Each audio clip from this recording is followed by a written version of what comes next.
دی ورسوله نو هلته د مشرانو د مکې معظمې فیصله وکړه چې د دغه قافلې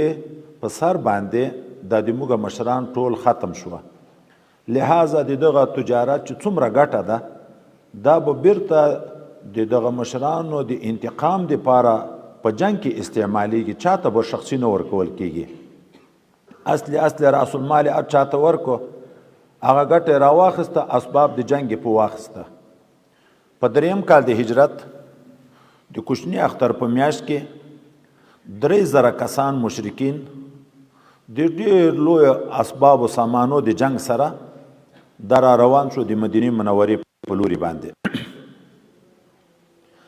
راغله مدینه منورې ته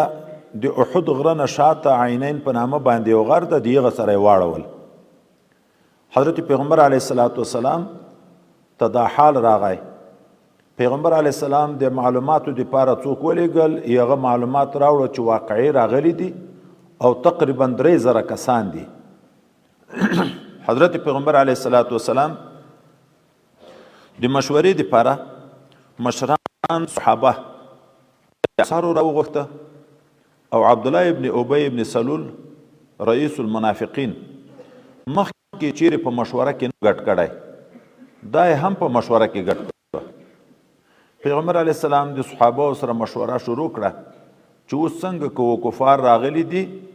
اراده د حملې لري د عامو مشرانو رایه دا وه چې د باندې نه وروځو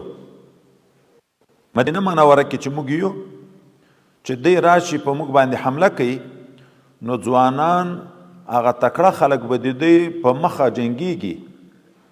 ښځې کنکي هم په تیږو د بامونو ویشتی شي نو د دوی مخنیوی کیږي حضرت پیغمبر علیه السلام ته هم دا رایه محبوبه وه پیغمبر علیه السلام یو خوب هم ورته بیان کړ چې ما خوب ولید غوا مې حلاله کړه دوم د تورې خوله مې څه ماته شوه بیا مې چې وښوروله بیرته ډیره ښه شوه تر اول هم ښه شوه او بل زغرې مې په خوب لیدې چې دا سړی اغوندي د غوا د حلالېدن نه مې د شکست تعبیر وکړو د تورې د کنډو کېدن نه ما بعضې قریب شهیدان کیږي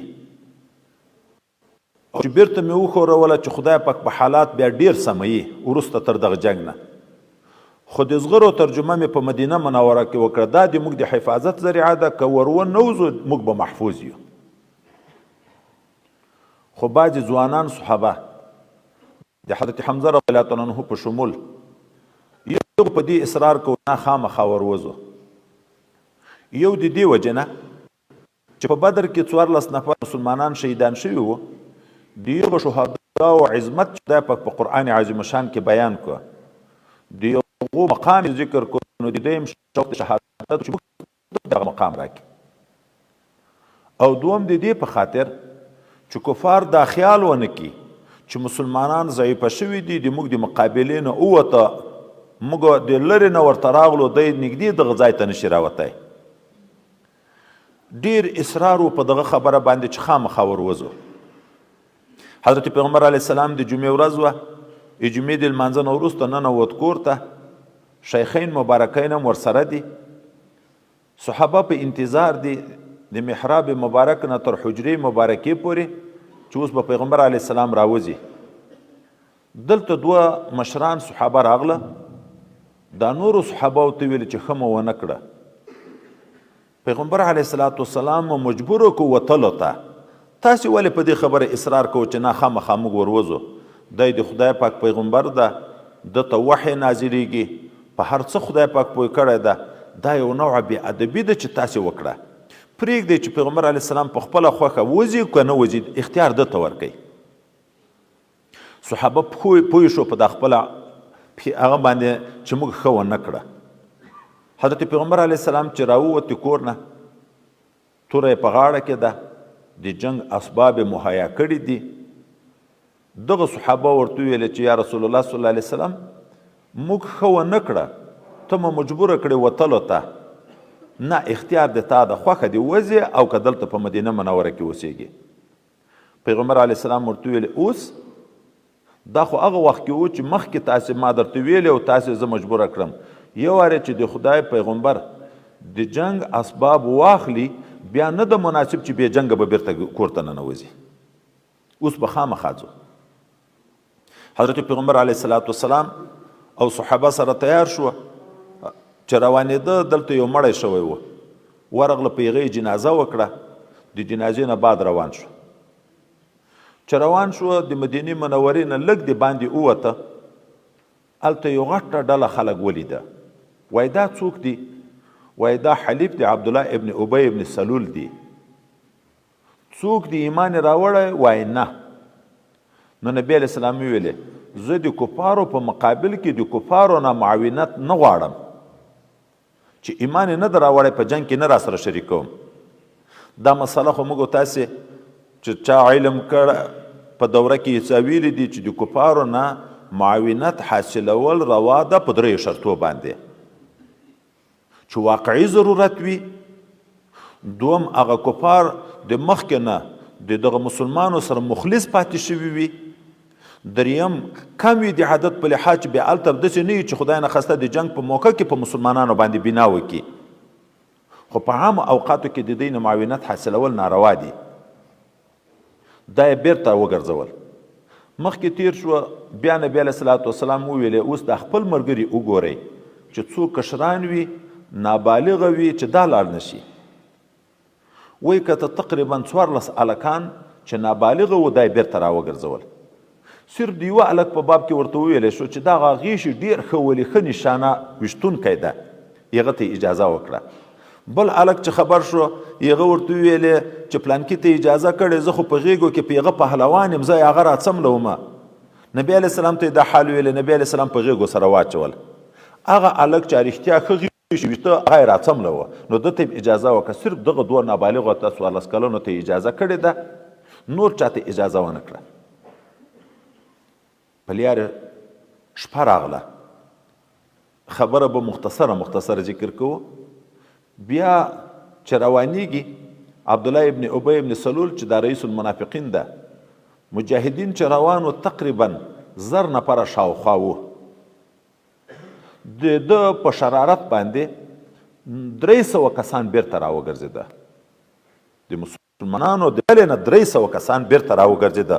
دغه خبیث د منافق د منافقت د وجې نه یو مسلمان غږ په وکړه په دغه بدبخته باندې چې یا خو وجنګېږه که جنگ نه کوي دفاع خو وکړه دفاع دا معنه چې دا نفس لښکر د مسلمانانو کفارو ته په نظر کې ډیر ورځي دغه هم یوه ګټه ده که نه جنګېږم ځئ خو ما دا سب خو ما ماتوئ دی ورته که موږ په دې پوهېدی چې دا جنگ ده نو موږ به تللي وو دا خو جنگ نه ده دا خو ځان هلاکت ته اچون ده هغه 3000 کسان دي او موږ دومره کم یو یا دا معنی په استهزا او په پسخند وي که موږ جنگ زده وای در سره تلو موږ جنگ زده نه ده پاتې شوه دوه ډلې د مخلصو مسلمانانو بنو سلمه او بنو حارثه د اوس د خزرج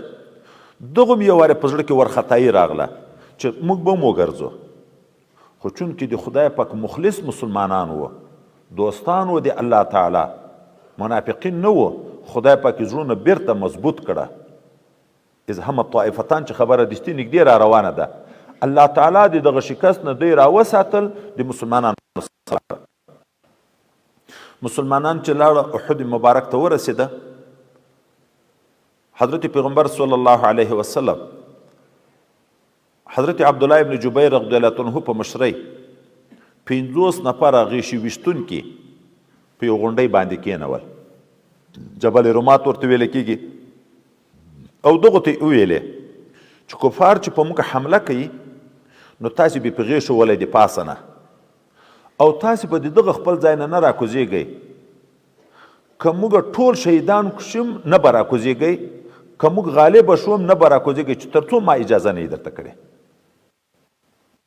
مسلمانان دغه دلته کېنسته هلته کفار د هغو په یوه ډلې مشر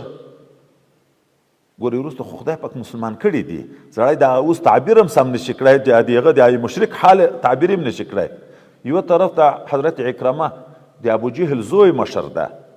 بل طرف ته خالد ابن ولید، خو ټول بیا وروسته څومره قهرمان مسلمانان شوي دي. د کفارو بل مشر خالد ابن ولید د بلې ډلې مشر. دلته چې د جنگ صحنه جوړه شوه، حضرت پیغمبر علیه الصلاة والسلام لښکر ځایونه ورته معلوم کړه، په دغه ځای به ته درېږي، په دغه ځای ته درېږي، دا مقاعد للقتال ځایونه یې ورته مهیا کړه، برابر یې کړه. دغه طرف نه کفار راغله، سببندي یې وکړه. حضرت پیغمبر علیه السلام مخکې صحابو ته یوه وعده ورکړې وه، الله تعالی به د موږ نصرت کوي، ورخطا کېږئ مه، که په موږ او تاسې کې اخلاص و تقوا وه، خدای پاک د موږ ملګرتیا کوي، الله د موږ غلبه راولي. نو دغه مابین کې حضرت پیغمبر علیه السلام ته یوه ښه توره چا راوړه، ده ورته ویلې دا به څوک واخلي؟ حضرت ابو دجانه رضی الله عنه راغی، توره دغه واخیسته، بیا یې پټکی په سر کو، رنګ نه سور غوندې و، وروان شو د کفارو په لوري. خو داسې د لکه غرور باندې چې سړی ځي، تکبر باندې داسې روان شو. حضرت نبی علیه السلام ویل دغه تک خدای ته نه ده محبوب په عام اوقاتو کې، خو په دغه ځای کې محبوب ده. په عام اوقاتو کې خو د تکبر علامه ده، تکبر خو خدای ته نه ده محبوب، خو دلته د خپل قهرمانۍ دلاورۍ اظهار ده د کافر په مقابل کې، خدای ته دا محبوب ده. نو جنگ شروع شو. په ابتدا د جنگ کې خدای پاک مسلمانانو سره خپله وعده پوره کړه، نصرت یې وکړه. د کفارو داسې حال شو چې ډېر ملګري مردار شوه، ښځې راوستلې وې چې هغه به ګډېدې، سندرې بللې چې د خپل نفر تیز کړي جنگ ته. هغه په شکست کې په منډه باندې شوې، حتی چې د پښو دا پایڅې راپورته کړې، خلخالونه یې لیدل کېدو، منډې ویلې د غرو په لوري باندې. حضرت علي کرم الله وجهه، طلحه ابن ابي طلحه د مشرکینو د جنډې مشر چې بیرغ یې په لاس کې و لکه قومندان یې، دغه یې ووایه مردار یې کړه، د هغه سره شکست په هغو باندې ولګېده. په اسانو چې سپاره و د هغه مشرکین، هغو به چې اسان راوځغلول چې په مسلمانانو حمله وکړي، هغه په غونډۍ ناستو مجاهدینو به په غېږو وارونه وکړه، یا به سړی ولګېدو یا به آس ولګېدو، بیرته به شکست وخوړ. 3 وارې حمله وکړ، 3 سره وارې پسپا کړه. خدای پاک مسلمانانو ته غلبه ورکړه، کفار په تیښته شو. هغه مړي بعضې تر پاتې، اسلحې تر پاتې، مسلمانان لګیا شو غنیمتونه ټولوي. هلته په غونډۍ ناست مجاهدین، یغو ته شیطان بعضې ته زړه ته وسواس ور واچوه چې موږ ته به بیا په دغه غنیمت کې برخه رانه کړي. نو ویل درځئ چې ورکوز شو. حضرت عبدالله ابن جبیر رضی الله عنه ورته ویل د پیغمبر علیه الصلاة والسلام خبر مو نه وه اورېدلې چې هغه ویل ما چې اجازه نه یې کړې، که موږ غالب شو که موږ مغلوب شو داسې به نه راځئ. دوی ورته ویل د هغه خو مطلب دا و چې د جنګ تر خاتمې مه راځئ، جنګ خو هغه د ختم شو، موږ به د غنیمتو په ټولولو کې کومک وکړو. حضرت عبدالله ابن مسعود رضی الله عنه وی تر دغه وخته د ما دا خیال هم نه و چې د صحابي به په زړه کې مینه د دنیا یي. ګورې دومره پاک خلک وو، د صحبت مبارکه د پیغمبر علیه الصلاة والسلام په برکت باندې وایي دا مې خیال ته هم نه راتله چې د صحابي به هم په زړه کې د دنیا مینه یي. خو چې کله بیا آیتونه نازل شوه چې بعضې خلکو دا دنیا غوښته، نو پوه شوم چې لیا بعضې کې لیا څه هغه اخلاق رزیله د مخکینی وخت لیا پاتې دي. موږ بار بار ویو چې دغه تصوف ته، صحبت مشایخو ته ډیر ضرورت ده. ملا به شي خو په خپل تکبر به نه پیږي، په حرص د دنیا او په دغو شیانو باندې به نه پیږي. نو څه بقایا د رذایلو چې په بعضې خلکو کې پاتې وه، الله ویلې چې بعضې د تاسې دنیا غواړي. زه پوه شم چې یاره په بعضې صحابو کې لیا څه نه څه مخکیني صفات لیا بعضو کې پاتې دي. د حضرت عبدالله ابن جبیر رضی الله عنه خبره یې نه ومنله. کم کسان د ده سره پاتې شو، د عام راکوز شوه. دا چې راکوز شوه، هلته چې خالد ابن ولید ولیده چې کنډو خالی شو، مورچې خالی شوې، نفر کوز شوه، مخه خو د هغو دی نیوه، نو هغه په اسانو باندې سپور د خپلو ملګرو سره لکه دلته غونډۍ ده هسې د غونډۍ شاته په تیزه باندې آسان راتاو کړ چې د یغ لوري د شا د لوري نه حمله په وکړي. صحابه په غنیمتو لګیا ورپام هم نه د دغه خبرې ته چې په موږ به د شا د لوري نه حمله کیږي. یکدم د شا د طرف نه آسان راوخته. دغه یو چند صحابه چې دلته پاتې وو یغو مقابله وکړه خو شهیدان یې کړه. د شا د لوري نه په احد ورګډ شوه. هلته چې هغه نور مشران وو یغو ته یې غږ وکړ چې دې طرف نه تاسې په راوګرځئ. دو طرفه جنگ شروع شو، هم د شا د لوري نه هم د مخ د لوري نه. اصل کې خو وروسته خدای پاک منشه د شکست ذکر کوي چې د الله د رسول د یوه امر نه خلاف وشوه دومره تکلیفونه پېښ شوه. مجاهدینو نصرت پرونه موږ تاسې بله ورځ وویله چې الله چې د نیکو خلکو نصرت کوي په تقوا یې کوي، په اخلاص یې کوي، په عادت باندې خو خبره نه ده بنا، په بادیاتو باندې خبره نه ده بنا. دلته دوی د خدای د رسول مخالفت وکړو، امر مخالفت وکړو، نو ناڅاپه دو طرفه جنگ شروع شو، یکدم ورختایي شروع شو، منډې شروع شوې. چې منډې شروع شوې حضرت پیغمبر علیه الصلاة والسلام سره صرف 15 کسان پاتې شوه، 8 مهاجرین او 2 انصار. 15 کسان نږدې ورسره پاتې شوه، دا نورو په شا منډې کړې. حملې شروع شوې په پیغمبر علیه السلام. عبدالله ابن قیمه، عتبه ابن ابي وقاص، عبدالله ابن شهاب یکی بعد دیگری 3 سره په پیغمبر علیه السلام حملې وکړې. عتبه وار وکړ د تیږې په پیغمبر علیه السلام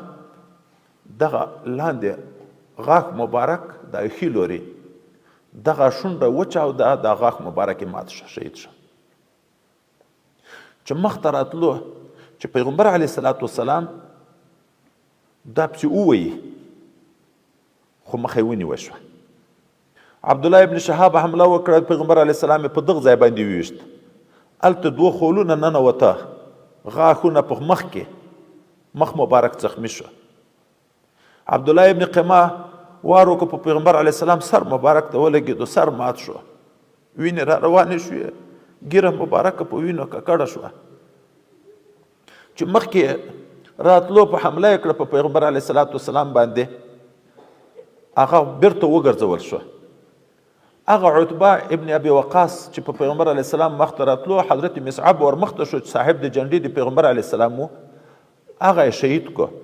یغه خیال دا شو چې دا مې رسول الله شهید کو، د جنډې والا خو مشر خو هغه وي، نو یغه په زور غږ وکړ قتلت محمدن، ما رسول الله شهید کو. دا صحابه باندې چې ډیره ورختایي راغله، د دغه غږ د وجې نه راغله چې دا غږ یې واورېدو چې رسول الله صلی الله علیه وسلم شهید شو، نو ځکه صحابه ډیر ورخطا شو، په منډو باندې شوه. د ده خوا نه یو صحابي ورغی، هغه عتبه یې ووایه، سر یې تر پرېکو رایوړ پیغمبر علیه السلام ته چې ته چې چا وویشتې په دغه غاښ مبارک باندې، هغه سر مې درته راوړ. نبي علیه السلام دعا ورته وکړې. هغه عبدالله ابن قیمه چې رسول الله صلی الله علیه وسلم په سر مبارک باندې وویشت، ده ښېرا ورته وکړې. هغه چې بیا کله د دغه جنگ نه لاړ، د غره غرڅه په مسلط شو، په ښکرو یې ویو ټوټې یې کړه. دلته چې غږ شو چې نبی علیه الصلاة والسلام شهید شو، عام صحابه ورخطا شو، 15 نفره یې د سره پاتې. رسول الله صلی الله علیه وسلم نارې ورته ویې، الی عباد الله، الی عباد الله، د ما طرف ته راشئ د خدای بندګانو. خو خلک ورخطا دي، غږ نه اوري او منډې شروع دي. په رسول الله صلی الله علیه وسلم باندې داسې وارونه شروع شوه چې عین د تورې وارم په ده کېدو. حضرت ابو طلحه، حضرت طلحه رضی الله عنه به لاس ورته وینیو، لاس مبارک به ولګېدو، په خپل ځان یې وقایه کوله د پیغمبر علیه السلام نه. تقریبا 3 ځایه زخمی شو، لاس مبارک شل شو. حضرت ابو دجانه رضی الله عنه چې په رسول الله صلی الله علیه وسلم به چا د غیشي وار کوه، ده به شا ور وګرځول، رسول الله به بچ کو، دی به ولګېدو. چې نیزې وار به کوه، دی به ورته مخته شو، رسول الله صلی الله علیه وسلم به بچ کوه، 3 ځایه زخمی شو.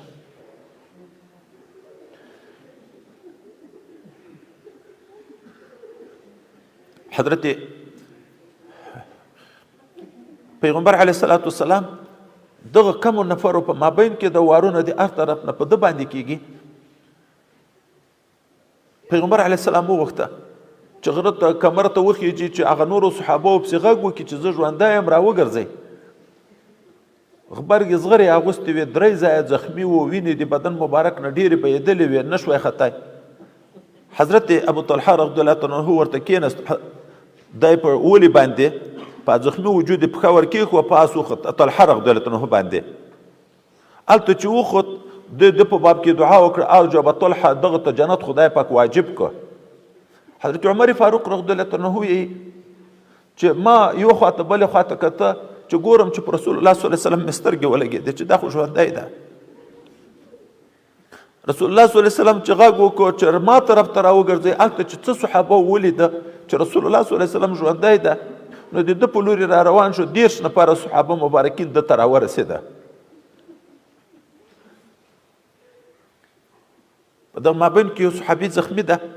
حضرت پیغمبر علیه السلام د پوښتنې دپاره بل صحابي چې د ده ډېره پاسباني کړې وه چې ته ورشه حال یې وګوره، هغه بېهوښي په حال کې ده. حضرت زبیر اوبه په واچولې چې را په حال شو، دستي اول پوښتنه د رسول الله کوي چې رسول الله صلی الله علیه وسلم څرنګه ده؟ هغه ورته الحمدلله تر اوسه جوړ ده. او ورته چې ګورئ چې بې همتي ونه کوي، رسول الله صلی الله علیه وسلم حفاظت په کوی. هلته هغه بعضې کسان چې د تېښتې په حال کې شوه، نو بعضې منافقین هم کې موجود وو. هغو ذاتې خلکو ته ورختایي خبرې شروع کړې چې اوس زر درځئ چې عبدالله ابن ابی بن سلول ته ورشو چې بیرته یې موږ سره د مشرکینو سره لیار جوړه کړي. چا ویل چې رسول الله چې شهید شو نو موږ نور په چی شي جنګېږو. خو چې کوم مخلص مسلمانان و هغو ویلې چې رسول الله چې په کوم دین په لحاظ جنګېدو، موږ ته نور څه ژوند په کار ده چې دی شهید شو، خو موږ هم ځانونه شهیدان کوو، په هغه دین باندې به موږ هم جنګېږو. حضرت نظر ابن مالک رضی الله تعالی عنه، حضرت انس ابن نظر د حضرت انس تره، هغه په بدر کې نه و. بیا یې ویلي و چې زه په اول جنګ کې غایب وم، که دواري جنګ پیښ شو زه به بیا هلته خدای پاک ته خپله قهرماني ښکاره کړم چې زه بیا څه کوم. صحابي مبارک وایي چې خلک د شکست د منډې په حال کې د دی د جنګ کفارو په لوري روان ده.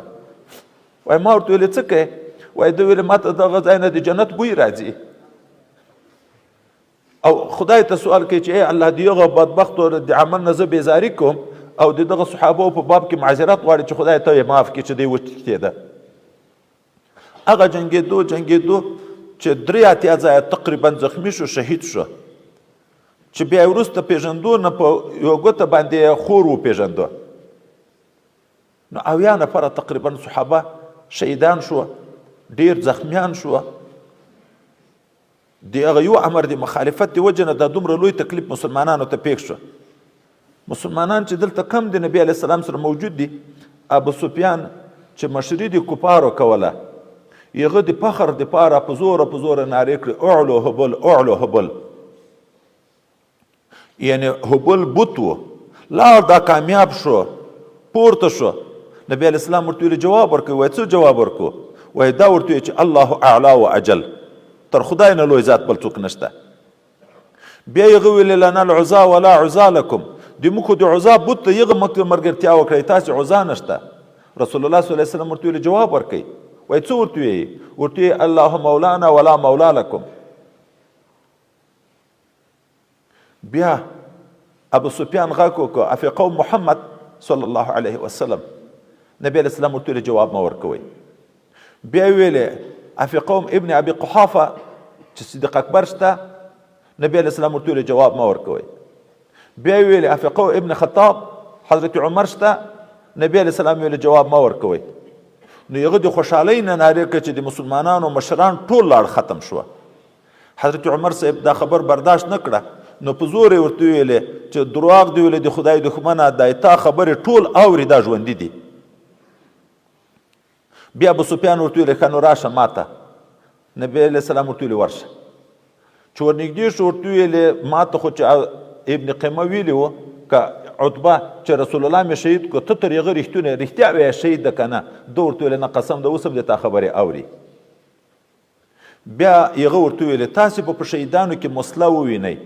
ځکه چې کله مسلمانان د ورختایي حال شو، شهیدان پاتې شو په هغه ځای کې، هغه ښځې چې د مشرکینو سره راغلی وي هغه لګیا شوي د مسلمانانو نه یې پزې پرې کولې شونډې پرې کولې غوږونه یې پرې کول هندي د ابو سفیان ښځې چې د دې زوی په بدر کې مردار شوی و حضرت حمزه مردار کړی و هغه د دغه نه امیل جوړ کړ حضرت حمزه رضی الله عنه چې ولید چې هغه شهید پروت و د ډېره زړه دردۍ نه د عداوت نه د پزو غوږو باندې اکتفا ونه کړه لړمونې ورڅیرې کو زړه یې راوهیست په زړه یې خوله ور ولګولې چې زړه یې وخوري خو وی نه شوی خوړی نو ابو سفیان ویلې تاسې په قوم کې مسله خلک ووینئ زه په خپم نه یم خو ما ورته ویلیم نه دي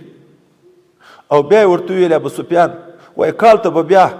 په بدر صغرا سره ګورو د موږ تاسې به بیا دومه مقابله هلته کېږي په بدر کې تاسې غالب شوئ په احد کې بیا موږ غالب شو هلته به درېیم زور به بیا سره وایي نبي علیه السلام ورته ویلې چې صحیح ده ورته پس د هغه نه چې مسلمانان را روان شوه کفار په هغه طرف باندې روان شو ابی ابن خلف مخکې نه نبی علیه السلام ته به دمکۍ ورکولې چې ما یوه آس په ساتلې ده دومره دانې په ورځ کې ورکوم په دغه به زه تا وژنم نبی علیه السلام ورته ویلې تا به انشاءالله زه وژنم چې مسلمانان را روان شو ګوري چې د شا د طرف نه هغه په آس پسپور دو آس په راځغلي په رسول الله صلی الله علیه وسلم سې نبی علیه السلام ته یو صحابي وویلې چې دا خو را نږدې شو یو ور ونه ګرځو ده ورته ویلې نه تاسې پرېږدئ چې را نږدې شو پیغمبر علیه السلام د صحابي نه نیزه واخیسته رسول الله په خپل لاس دغه کافر مردار کړی وی په دغه ځای کې په دغه غړۍ کې څه زخمي کو د آس نه وغورځېدو داسې نارې شروع کړې لکه د غوایۍ چې رومباړې وي منډې چې شروع کړې کفارو چې ولید چې لږ زخمي ده هغه ورته پروا نشته دی ورته قسم په خدای ده چې که دغه درد په دغه ټول اهل حجاز چې که یو هم پاتې شي ټول به تر مري او بیا ورته یې ګوره خو عنادن کافران وو منو یې چې د خدای حق پیغمبر ده وایي ولې تاسې نه دي په یاد چې ده ماته ویلي و چې زه به دې مرداروم او د هغې خبرې نه بعد چې ماته قسم د لاړې راتو کړی وای په لاړو به هم زه مردارېدم دغه نه خو خود زه مردارېږم بیا چې مکې معظمې ته نږدې شو په لیارې باندې مردار شو حضرت پیغمبر علیه السلام او صحابه مبارکین د احد مبارک نه راوګرځېده هلته چې هغه کوم شهیدان شوي وو د دغه شهیدانو بعضې خلکو نقل کول وړه د وطن په لوري باندې چې هغه خپله ایدرو ته یوسي نبی علیه السلام غږ وکړه چې شهیدان بیرته راوګرځوئ احد ته په دغه کې حکمت دا لیکي وایي د آینده دپاره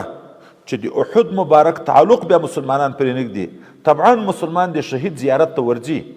خو دا احد خو هغه غر ده چې د موږ سره محبت لري موږ د ده سره محبت لرو بیا به وروسته د خلکو تعلق ختم شي نو شهیدان چې دلته یي د غره ته به راځي خلک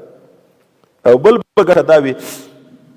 چې دا شهیدان چې اویا نفره د مختلفو قومو دي په مختلفو ایدرو کې چې ښخ شي بیا به مسلمانانو ته په ورتګ کې تکلیف وي چې د یوه شهید زیارت ته ځي بل شهید زیارت ته ځي چې ټول په یوه ځای باندې نو ورتګ به مسلمانانو ته اسانه وي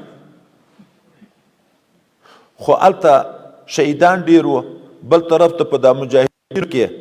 وایي لکه سلسیوس شهیدان شو یو حصه یوه حصه زخمیان شو یوه حصه د شکست سره مخامخ شو نو دغه د ټول علیحده هم تکلیف و نو نبی علیه السلام اجازه وکړه دوه درې په یو قبر کې سره ښخول په دغه صحابو کې بعضې داسې صحابه وو صرف یو څادر به درلود چې په هغه باندې د ټول بدن نه پټېدو نبی علیه السلام ته ویلې حضرت مصعب هم دغسې و حضرت حمزه هم دغسې و چې سر لوری به پټوه پښې لوڅې پاتې کېدې چې پښې پټولې سر لوری لوڅ پاتې کېدو وایي سر لوری پټ کړئ په پښو یې واښه ور واچوئ سرګړي ور واچوئ بعضې دوه په یوه کفن کې دا یو لنګ خو خپل موجود و یو څادر نورو صحابه ورکړو چې هغه دریم پوره شي نو دوه په یوه څادره کې سره دفن کړه دا چې شهید حکم دا ده چې شهید شي نو د هغه نه به هغه خپلې جامې نه ایسته کېږي د خپلو جامو د هغه وینو سره به ښه کېږي چې په ورځ قیامت باندې د ده په شهادت باندې دلیل وي خو اسلحه زائد شیان دا به ترلرې کېږي کمربندونه او مسلحې دا به ترلرې کېږي غسل نه ورکول کېږي صرف هغه شهید ته غسل ورکول کېږي چې د جنابت په حال کې شهید شوی وي لکه حضرت حنظله چې په جنابت کې شهید و ملایکو غسل ورکوه یا الک د الکتوب په وخت کې شهید شوی وي یا ښځه د حیض د نفاس په وخت کې شهیده شوي وي نو هغه ته غسل ورکول کېږي نورو ته غسل نه ورکول کېږي او لمونځ د جنازې په کېږي که نه نو د موږ مسلک دا ده چې اول خو دا ثابته ده چې په هغه ورځ هم شهیدانو باندې جنازه شوې که بیا نه وي شوي په 8 کال د هجرت پیغمبر علیه السلام ورغی احد مبارک ته په احد په شهیدانو یې لمونځ وکړو هلته بعضې خلک وی چې صلات نه دعا مراد ده د بخاري روایت دا ده چې نه 3 ځای دا روایت که 4 ځای راځي صلاته علی المیت داسې جنازه یې په وکړه لکه هلته نه وی حاضر چې مړی یې ښیي که څوک وي چې د 3 ورځو نه بعد خو احناف وي چې جنازه په مړي باندې نه کیږي وایي دا د هغو خلکو په باب کې چې وجود یې خرابېږي چې چا وجود نه خرابېږي هغه که 10 کاله جنازه نه یې شوي باید بیا هم جنازه پکې شهدا خو وروسته به خبره کوو چې هغه نه خرابېږي نو په هغه باندې نبی علیه السلام 8 کاله بعد د جنازې لمونځ کړی نو غسل نه ورکول کېږي کفن نه ورکول کېږي د خپلو جامو سره خښېږي خو لمونځ د جنازې په کېږي دا کرامت عزت د مسلمان په نبی کېږي په شهید کېږي په ولی کېږي په هر چا باندې لمونځ د جنازې کېږي دغه شهیدانو کې بعضې دوه چې په یو قبر کې ښخ وه دا چې شهدا د خدای پاک په نیز باندې ژوندي دي مخکې مو په صورت بقره کې هم خبره کړې وه دلته بیا را روانه ده په د اوږده قصه کې نو حضرت جابر ابن عبدالله رضی الله عنه فرمایي چې اما قبلګاه صاحب چې شهید و د بل صحابي سره یې ګډ ښخ وه 40 کاله بعد 40 کاله بعد دغه ځای کې کاریز ایستی کېدو حضرت معاویه رضی الله عنه په دور کې چې چاته خپل شهیدان معلومې دي د لیارې د کاریز د مخې نه لرې کوي وایي موږ چې دا قبر راوسپړو دغه قبلګاه صاحب مبارک وجود خو څه کوي کفن هم نه و خراب شوی وجود خو نه و خراب کفن هم نه و خراب شوی او هغه ځای چې دی زخمی و په هغه ځای لاس یې ښی و وایي چې لاس مې رالرې کړو د هغه ځای نه بیرته تازه وینې را شروع شوې بیرته هم لاس په هغه ځای باندې کېښه چې هغه وینې په خپل لاس باندې بیرته ودرېدې 40 کاله بعد لاسونه یې لکه د ویده په شکل وایي ګورې مړی چې مړ شي لاسونه پښې وچېږي بیا کلک شي وایي داسې و لکه نه وایي چې ویده یي دا لاسونه او پښې داسې مړه و چې داسې م راټولول راټولېده هغه شهیدان خدای پاک الله دفن کړه د احد غره مبارک تعلق هم تر ننه پورې الحمدلله د مسلمانانو سره شته ورځي چې هر څوک حج ته ځي عمرې ته ځي بیا احد مبارک ته ورځي هغه شهداو زیارتو طرف ته د دعا په نیت باندې ورځي خو دا چې د رسول الله موجود و د رسول الله په موجودګۍ صحابه څنګه د شکست سره مخامخ شوه نو بعضې خلکو حالت هم دا پوښتنې شروع کړې چې په موږ کې رسول الله موجود و هلته خو منافقینو چې عدیده د شهادت غږ جګ شوم وایي دا خبره یې دستي مسلمانانو ته ورمخته کړه که دا د حق پیغمبر وی خو نه به شهید کېدو کافر به نه په غالبه کېدو دلته ذاتي دا شو چې رسول الله موجود ولې موږ شکست وخوړ الله تعالی د دغه منشأ ورته ذکر کوي چې شکست باعث د تاسې مخالفت د شریعت د رسول الله د امر مخلاف وکړه د دغه د وجې نه فاصابکم غما بغم اسانه تعبیر ښه دا چې تاسې رسول الله غمجن کو د امر مخالفت مې وکړه الله تاسې غمجن کړئ د شکست سره یې مخامخ کړئ په اصابکم غما بغم د هغه غم په سبب یې تاسې هم غمجن کړئ او نور علی حکمتونه ذکر کوي د احد د سختې واقعې یو په هغه حکمتو کې دا ده چې مخلص مسلمان او منافق سره جدا شي دعوه د ایمان هر څوک لري عبدالله ابن ابی ابن سلول دا 300 کسان چې ورسره راوګرځېدل خو دغه هم دعوه د ایمان درلوده د منافقینو په حال خدای پاک هر څوک نه و خبر کړي اوس چې د دوی منافقت ښکاره کېږي یا به په وحی ښکاره کېږي یا به په سختو وقایعو وایي سخته واقعه خدای راوسته دستي د منافقت ښکاره شو راوګرځېده ځکه مو خدای پکې دوی په دغه وخت کې کفر ته نږدې دي تر ایمانه د کفر جانب ښکاره شو هر چا وپېژنده چې دا منافقین دي یو لوی حکمت دا ده چې دا سره جدا شي او جدایي د دوست د مخلص د نه مخلص د تکلیفو په وخت کې کېږي دا موږ تاسې سپین ږیري هم ډېر تجربهناک دي کله یو څوک چې تا لستوڼی غواړي روپۍ دې په جوب کې ډېري هر څوک ښه تعلق در سره ساتي دوستي اشنایي ملګرتیا هر څوک ښه در سره کوي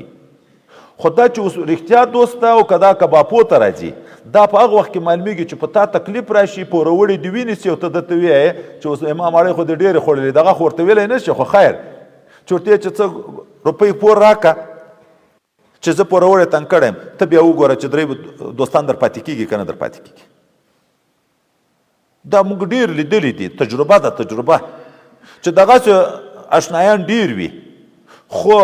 د تکلیف په وخت کې بیا اشنا ډېر کم پیدا کېږي، مخلص بیا ډېر کم پاتې کېږي. نو الله دا تکلیف عمل راوه چې مخلص و غیر مخلص سره جدا شي. بلې الله حکمت دا ذکر کوي چې مسلمان د ګناه نه صفا شي، خو په زخمیتوب صفا کېږي د ګناه نه، په شهادت صفا کېږي د ګناه نه، په تکلیفو خو په مسلمان چې په دنیا کې راځي الله یې ګناهونه ورته معاف کوي. بلکې حکمت دا ده چې تاسې ته د شهادت مقام بعضې کسانو ته خدای پاک نصیب کړي. که دغه واقعه نه وای، دوی نه وای غالبه شوې، دا د شهادت عظیم نعمت چې په جنت کې اعلی مقام خدای پاک ورکړي، دا خو بیا نه پیدا کېده. بل چې تاسې ته الله لورونه ده چې ته شهدا په تاسې کې پیدا کړي. د دغه حکمتو په بنیاد دغه سخت واقعه خدای متعال په تاسې راوسته.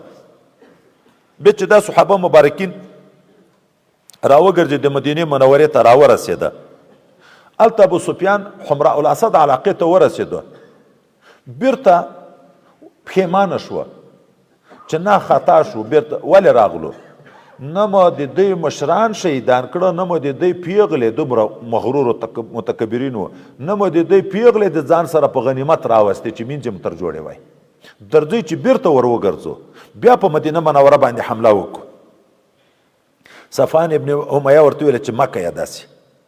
هغه هم د دوی په مشرانو کې و. دغه خلکو ته تکلیفونه ورسېده، داسې نه یو سړی مخکې د جنگ یا د جهاد ډېر اخلاص و پروا نه لري، خو کله بیا د قومیت د وجې نه جنګېږي چې تربور یې ورور یې قریب یا شهید شوی وي یا زخمي شوی وي، داسې نه چې د خزرج قوم ټول راپسې راوځي. ګټلی جنګ به بیرته وبایلو. دا خبره چا راوړه؟ نبي صفوان هوښیار چې دا کړی وای، که نه یې که ادارې راوګرځي الله یې ما سره وعده کړی دی ژوندی به یو هم پاتې نه شي. خو نبي علیه صلات وسلام وویلې د دغه د تعقیب دپاره به څوک لاړ شي چې په دغو پسې وروځي.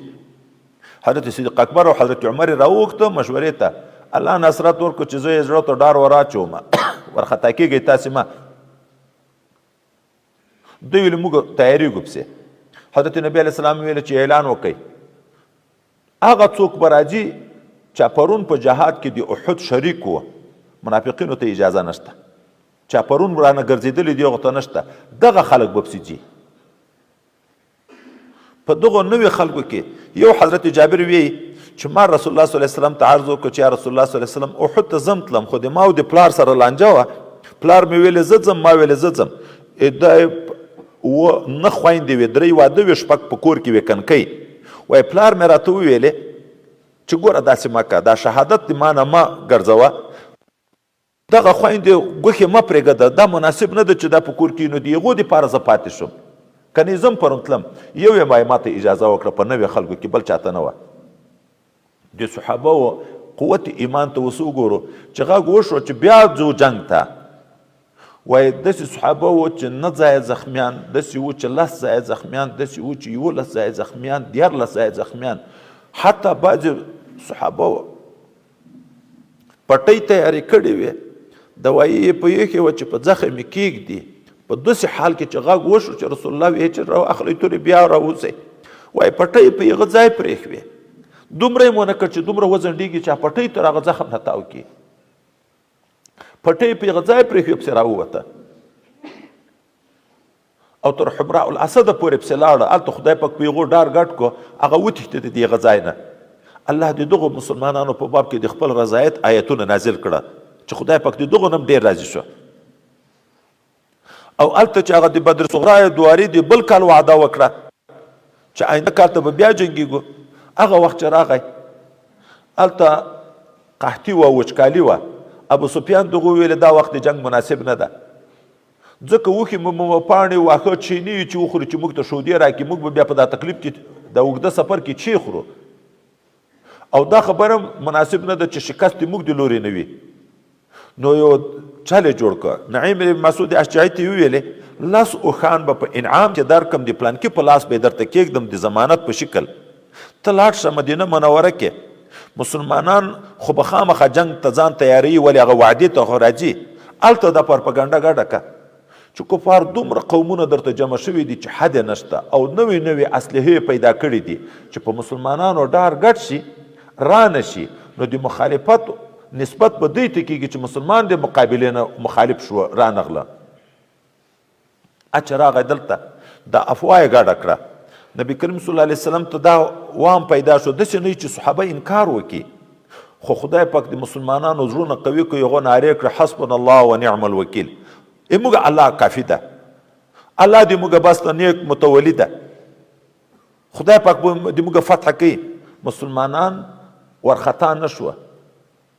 هغه د جنگ موقع ته ورووته، دوی لاړه بدر ته ځان ورسوه، کفار رانغله.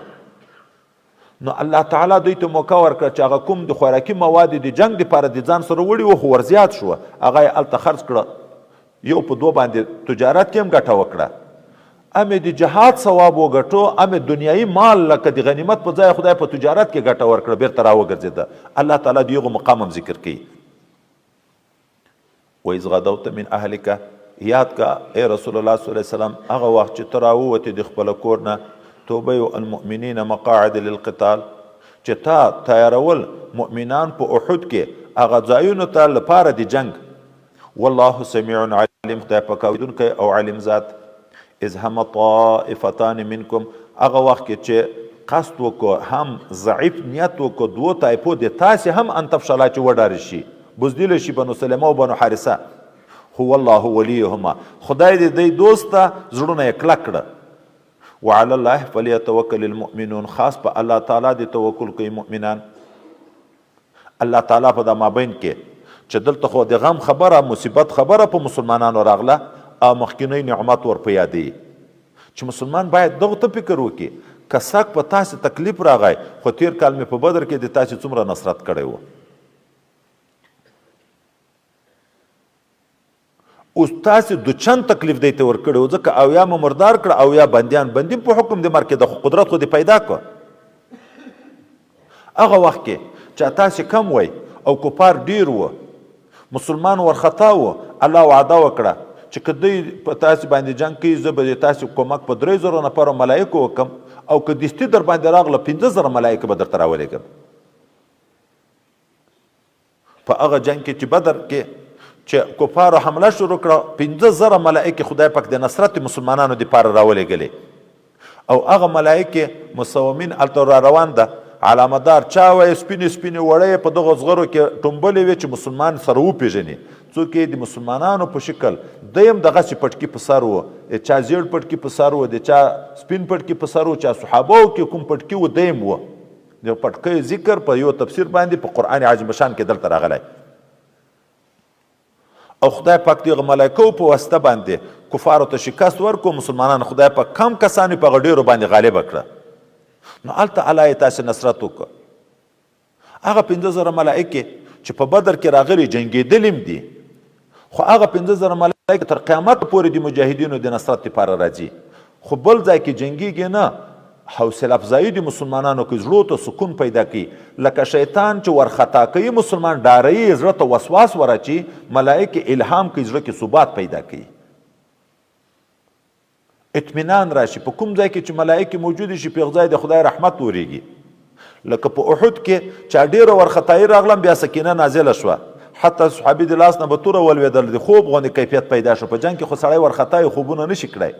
دا سکینه وه. لکه حنین کې هم دغسې پیښه شوه. خو شرط دا ده، دا ملائکې د مجاهدینو سره چې مخکې ما خبره وکړه، شرط وای دا ده چې دی راځي چې په مسلمانانو کې تقوا موجوده وي، چې مسلمانان پرهیزګاره وي، د خدای پاک په دین باندې پوره عمل کوونکي، الله ملایکې بیا د نصرت لپاره ورته رالیږي.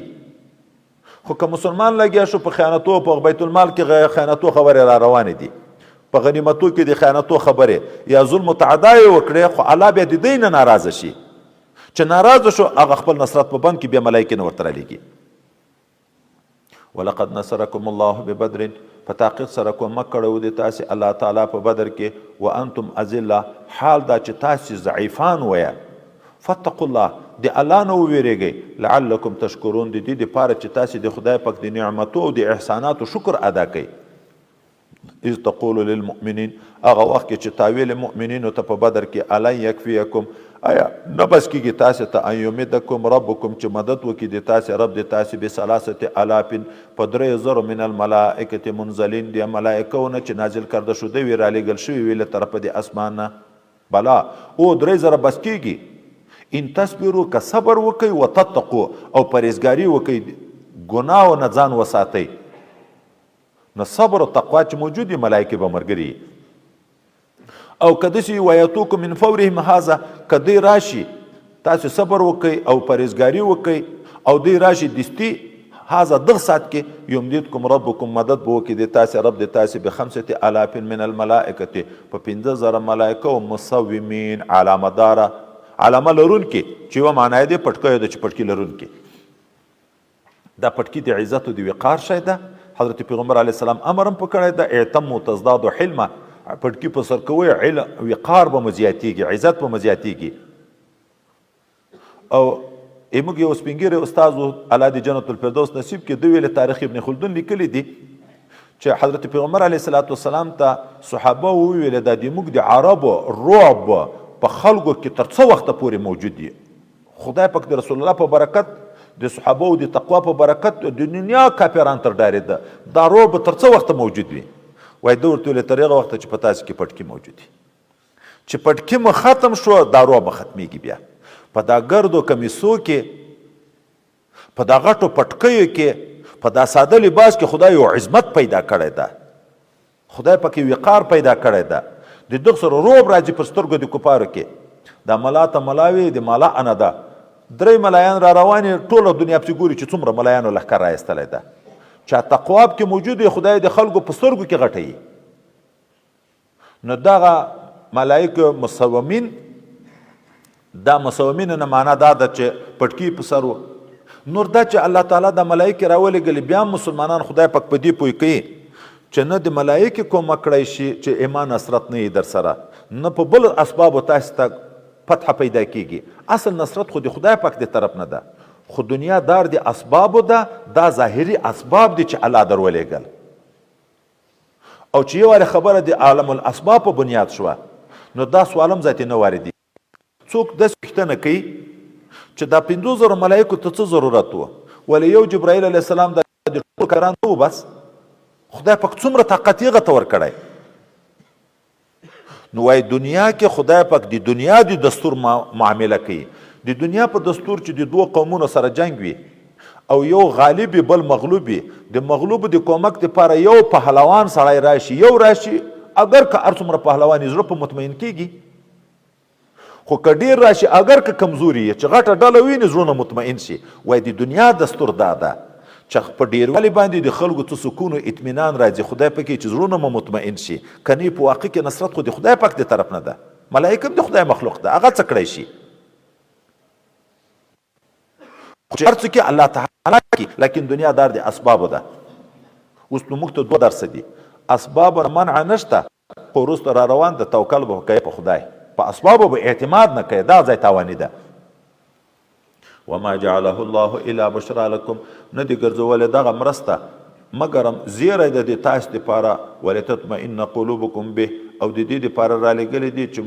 مطمئن شي زړونه د تاسو په دغه نصرت الهي باندې نور خو په واقع کې ومن نصر الا من عند الله نشته کومک مګرم د الله تعالی د طرف نه ده العزیز الحکیم چې غالب او حکیم ذات اوس رب کریم خو په خپل قدرت ټول کافرانه مرداره وشي ګوره دا دنیا دی امتحان ده دا تقدیر کې د څوک نه غږیږي دا سړی غر کیږي بیا خدای په خو هر څه کړی شي خو دا معامله یې وکړه چې په بدر کې د مسلمانانو نصرت وکړه ملائکې راولېږلې چې په دنیا کې خلکو ته ور وپېژني چې زه چې د چا ملګری یم څوک په دغه نشي غالبه کېدی د کافرانو سرداران سره له غرور او تکبر راوتلي وو چې په لیار ابو سفیان حال ورولېږو چې قافله را خلاصه شو نه وګرځئ بیرته ضرورت نشته ابو جهل لعین ویله چې نه موږ به ځو مخته هلته دغه ښځې چې را سره روانې کړي دا ډمې به ګډوو هلته شراب به چیکو هلته سندرې به بولو په یغ ځای باندې چې بیا په ټول عمر دې موږ قافلو ته مسلمان راونوځي خو الله تعالی داسې عمل وکړو چې د شرابو د چکلو په ځای باندې وینې وچکلې، د ډمو د ګډېدو په ځای باندې نایحې په وژړل سندرې پورې جوړې کړې چې سرداران د قوم لاړه مردار شوه. هغه غرور او تکبر یې خدای ور ختم کړو. الله وی چې زه واضح خلکو ته بیان کړم چې د کافر زور نشته، زه یې ذلیله کوم. لیقطع طرفا، الله دا کومک وکړو د تاسو سره چې هلاکې ځینې من الذین کفروا دغه خلکو نه چې کافران دي، او یکبتهم یا یې ذلیل خوار کی، فینقلبوا وګرځي خائبین ناامیده، محروم د خپل مقصد نه، په دنیا کې شرمېدلي رسوا شوي. بیرته احد کې یو قول چې د حضرت پیغمبر علیه الصلاۃ والسلام غاښ مبارک شهید شو، په مخ مبارک وینې بهېدې. پیغمبر علیه السلام اراده د ښېرا وکړه چې کفارو ته ښېراوې وکړي. یا وایي چې شهیدان یې ولید چې مسله شوي وو، بیا خاص کر حضرت حمزه یې چې ولید چې ټوټې ټوټې کړی وو، شهید مسله کړی وو. نو رسول الله صلی الله علیه وسلم زړه درد وکړو، ویې ویلې که موږ بیا په دوی غالبه شو، داسې بې مسله کو چې چا به مثال په دنیا کې نه یې لیدلی، او د ښېراو اراده یې وکړه. الله ورته دا تا کار نه ده. د خدای پاک خوښه ده که چاته عذاب ورکوي بالفعل لایق د عذاب د کافران دي، او که چا باندې رجوع په رحمت کې توفیق د ایمان ورکوي. دغه خلک چې په بدر او احد کې د رسول الله صلی الله علیه وسلم په مقابل کې جنګېده، دغه حضرت عکرمه، دغه حضرت خالد ابن ولید، دغه حضرت ابو سفیان بیا مسلمان شو. بیا په اسلام کې څومره قهرمانۍ وکړې، نور د دوی څومره مسلمان شو. خو حکیم ذات الله مخکې ته په شهید کړې، ته جنت ته لاړې، وروسته یې دای مسلمان کو، دایم د جنت لایق کړه. خو امتحان راوز په تاسې باندې. الله وی لیس لک من الامر شیء، نشته تعالی را د امر نه هیڅ شی، ته اختیار نه لري، اختیار دی الله ده. خوښه دی الله ده دوی ته هلاکوي، او یتوب علیهم که په دوی رجوع کوي په خپل رحمت باندې توبه یې قبلوي، او یعذبهم که دوی ته عذاب ورکوي فانهم ظالمون، بېشکه دوی ظالمان دي. ولله ما فی السماوات و ما فی الارض، خاص الله لره دی هغه څه چې په اسمانو کې دي، هغه چې په مځکه کې دي. یغفر لمن یشاء، مغفرت کوي هغه چاته چې ورته خوښی شي، ویعذب من یشاء، عذاب ورکوي هغه چاته چې ورته خوښی شي. والله غفور رحیم، خدای په غفور او رحیم ذات. مسلمان که هر څومره مجرم وي، د خدای د رحمت نه د نه ناامیده کېږي. ولې لاندې تر مشیتې الهي شوه چې خدای خوښه شو معاف یې کړي، بې توبې به یې معاف کړي. ولې د الله نه خو څوک پوښتنه نه شي کړی چې ولې دې معاف کړو، او که توبه یې وایسته هلته خو دومره رحمت ده. الله تعالی وی که ای بنده د ماته دا مخ د مځکې ټول د ګناهونو نه ډک راوړې، د مځکې ټول د ګناهونو نه ډک راوړې، چې ماته توبه وباسې زه به ټول په رحمت درته ډکم. داسې معامله یا خدای پاک د مسلمان سره کوي. اولئک الذین یبدل الله سیئاتهم حسنات. په ورځ د قیامت باندې د یو مسلمان سره حساب کې خدای پاک ځان ته وروغواړي، او د پوښتنې پټې شروع کړي چې اهل محشر نه ویني، یو څو ګناه ورته یادې کړي، دا دې کړې، دا دې کړې، دا دې کړې، دا یې ورخطا شي، او ویم هغه صغیرې ګناه، کبیرې ملایکو ته یې تر پټې کوي، صغیرې ورښیي. دی وډار شي چې زه خو تباه کېږم، او په دغه په زړه کې وډار شي چې ما کبیرو ته یې ورپام نه شي. الله تعالی ملایکو ته وی دغه ګناه وی چې د دوی اقرار په وکړو، دا اوس په نیکۍ ورته بدلې کوي. چې دا غږ دا مجرم واوري، مخکې خو ډارېدو چې ما کبیرو ته ورپام نشي، اوس د انسان حریص ته دستی داوګیر شي، خدای پاکه ما خو څه ګناوې نور هم کړې وې چې هغه هم راته بدلې که په نیکۍ باندې. حضرت پیغمبر علیه السلام وخندل، دا د ځامې غاښونه مبارکانې چې اول ډار و، اوس داوګیر شو چې نورې ګناوې مې هم کړي، هغه هم راته بدلې که په نیکۍ باندې. نو نا امیده کېږي دې نه، خو دلاوره کېږي دیم نه، دلاوره کېږي دیم نه. ولې وایي که خدای پاک چاته خدای مو دې وساتي اراده د عذاب وکړه، په صغیره به جهنم ته بوځي، د کبیرې والا به ماف کړي، خو په صغیره به بوځي جهنم ته. نو څوک دې نه نا امیده کېږي او نه دلاوره کېږي، ایمان د خوف او د رجا په مابین کې ده. والله غفور رحیم. یا ایها الذین آمنوا لا تأکلوا الربا اضعافا مضاعفه واتقوا الله لعلكم تفلحون. مخکې د غنیمت د وجه نه چې د بعضو خلکو زړو ته د دنیا مینه راغله، د رسول الله د امر خلاف وکړو، څومره تکلیفو سره مخامخ شو، چې هغه قصه اصلي را روانه خو وروسته ده چې ما مخکې اجمالا ذکر کړه. اوس خدای پاک د حرام دنیا نه مطلقاً سړی منې کوي. سود د حرامو د ګټلو یوه لار ده. خدای متعال د دغه سود په باب کې چې مخکې رواج داسې و، مثلا 1,000 روپۍ د چا نه پور که د 6 میاشتو په نیټه چې بیا به 10 روپۍ زه زیاته ګټه در کوم. ټیم به چې پوره شو روپۍ به نه وي، بیا به ورته ویل روپۍ راکړه، وایي نشته، وایي 10 روپۍ به نورې در زیاتې کړم، بیا ټیم راکړه. اخر به دا 100,000 روپۍ لاړې 10,000 20,000 ته به ورسېدې. 2 چند به شوې، 3 چند به شوې. اوس په بعضې خلکو کې دغسې معاملې شته په بعضې ځایو کې. الله تعالی ورته ګورئ دا سود مه خورئ. یوه ګوله حرامه چې سړی وکړي 40 شپې عبادت نه قبلیږي، دعا یې نه قبلیږي، ذکر یې نه قبلیږي، د خدای ویره یې په زړه کې نه پیدا کیږي. نو دا مه خورئ. د اضعاف مضاعفه قید اتفاقي ده، واقعي ده، دغه وخت قید احترازي نه ده. داسې نه چې څو چنده سود ناروا ده، 1 چند روا ده، یا لږ روپۍ پکې روا دي. 1 روپۍ نه. مخکې ورځو کې چې موږ د سود خبره وکړه چې په هغه آس به منفعت نه اخلي، صرف سورلیا به هم نه پکوي، چې پروړه لږ درکوي هغه به هم په تحفه کې تحفې به هم نه قبلوي، چې مخکې تحفې نه درکولې، اوس چې تا په ده باندې پور د تحفه درکوي، د تحفې به هم نه قبلوي.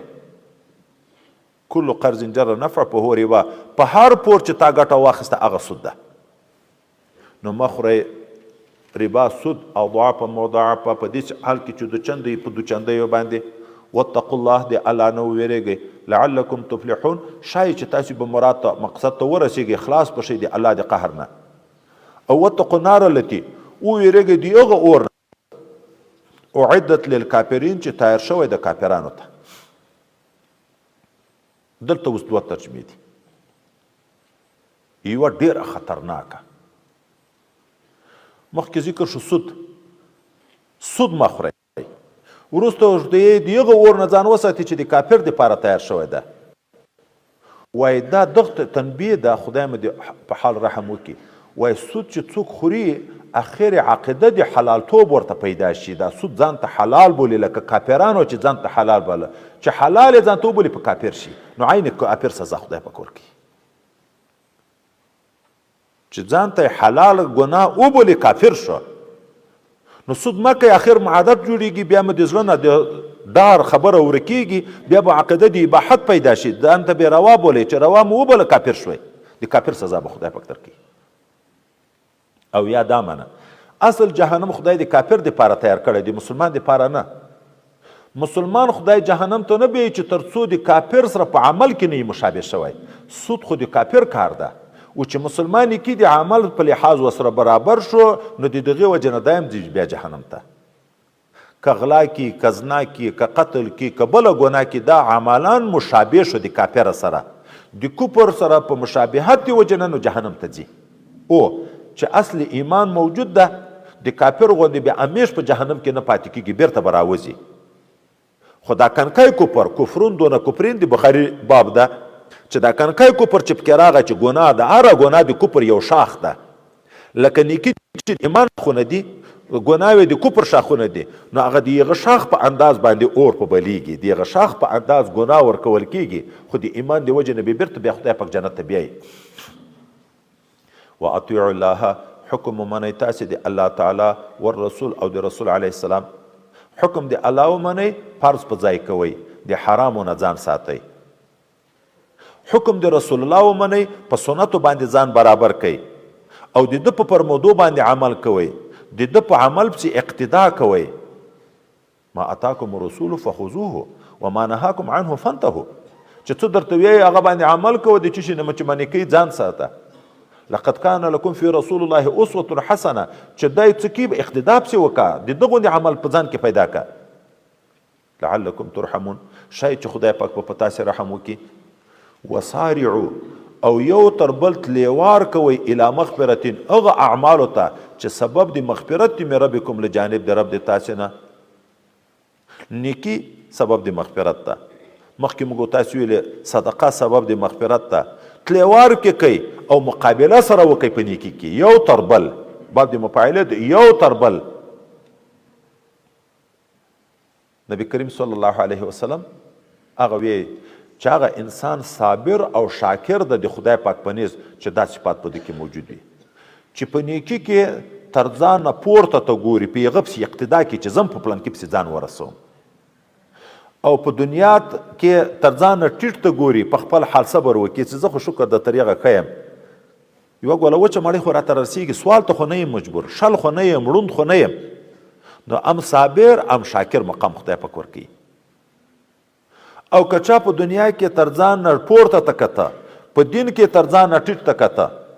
په دنیا کې تر ځانه پورته لکه نن سبا چې پلان کې دومره ډېرې کړې نو زه یې ولې نه ډېروم، په هغه پسې کوشش شروع کړه. او په دین کې تر ځانه ټیټ ته ګوري، تر پلان کې خو زه ښه یم، که جامه نه کمم لمونځ خو کم، ګورئ دغه دومره خو ښه یم، نه دغه سړی به نه صابر مقام پیدا کړي نه به د شاکر مقام پیدا کړي. صحابه به یو د بل سره مقابلې کړې.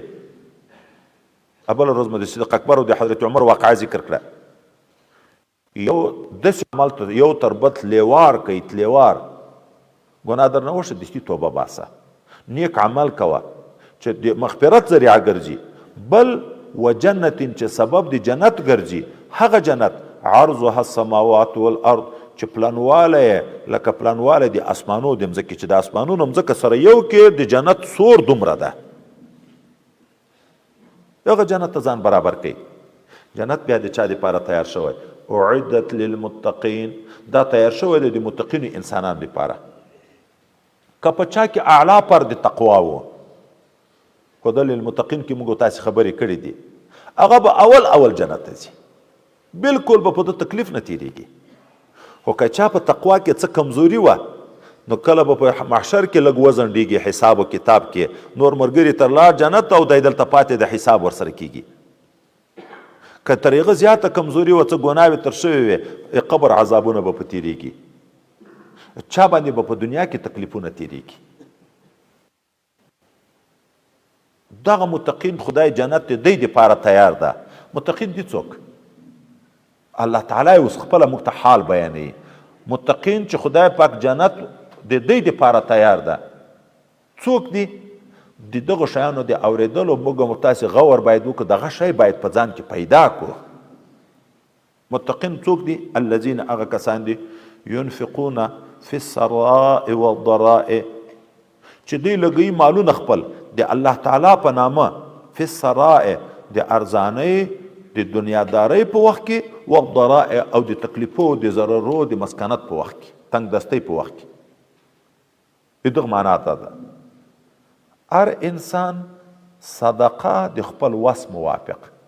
چې ډېر موړ وي ډېرې صدقې کوه، چې کم وي خو وکړه، خپل وس خو وکړه. نبی علیه السلام کله 1 روپۍ تر 1 لک روپیو نه زیات ثواب وګټي په سړی.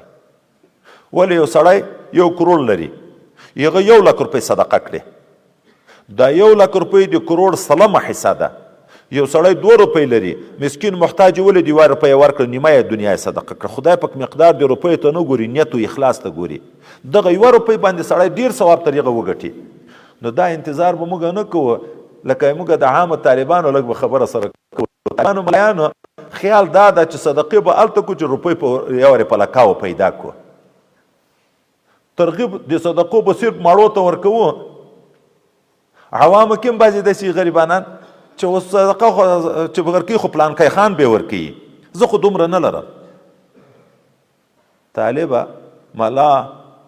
غریبه، د 1 روپۍ وس خو لرې، د 10 روپۍ وس خو لرې، د 500 روپۍ وس خو لرې. خدای پاک د تا اخلاص ته ګوري، مقدار د دنیا ته نه ګوري.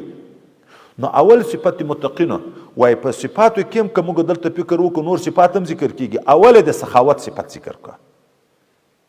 ولې سخاوت تر ټولو نه بهترین صفت په انسان کې. مخکې ورځو کې موږ دا حدیث ویلی و، دلته بیا دا حدیث مبارک نقل کړی. ځکه وای سخي سړی نږدې د الله تعالی ته، نږدې د جنت ته، نږدې د خلکو ته د هر چا باندې ګران وي، خو لرې د جهنم نه. بخیل سړی لرې د الله تعالی نه، لرې د جنت نه، لرې د زړو د خلکو نه، نږدې د جهنم ته. بل روایت کې چې سخاوت یوه ونه ده په جنت کې شاخونه یې دنیا ته راغلي چې په چا کې صفت سخاوت وي د جنت په ونه پورې لاس ویني په دغه شاخ ورځي چې جنت ته یې ورسي. او بخل ونه ده په جهنم کې شاخونه یې راغلي دي دنیا ته، چا کې چې بخل وي دا لکه په دغه شاخ لاس نیولی ورځي به ځای به یې جهنم وي. نو که حالت ارزانی وي که د تنګ دستي وي که د مړښت وي صدقې کوي، دا خو مو د سخي خپل حال مواخذ که موړي که مسکین وي. دوم دا که په خلکو کې آبادي وي که په خلکو کې مسکنت وي، دی خو خپل ګورې د موږ خلک خصوصا د پښتانه د جومات امام یې غریب، خپل استازي خپل مقتدای دی ښه موړي، یو وارې پټه پوښتنه پسې کوي چې دی څنګه دا ګزاره یې کېږي که نه کېږي، محتاج ده که نه. یو وارې د هغه د محتاج نه په ځان خبروي، بیا به پست هغه نه کومک کوي. دلته څه وي دی که محتاج ده که نه د محتاج، ولې ته سخاوت ته نه یې محتاج. ماړه سړي سره د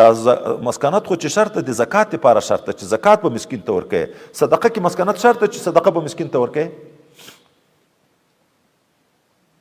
په صدقه خدای دې تا د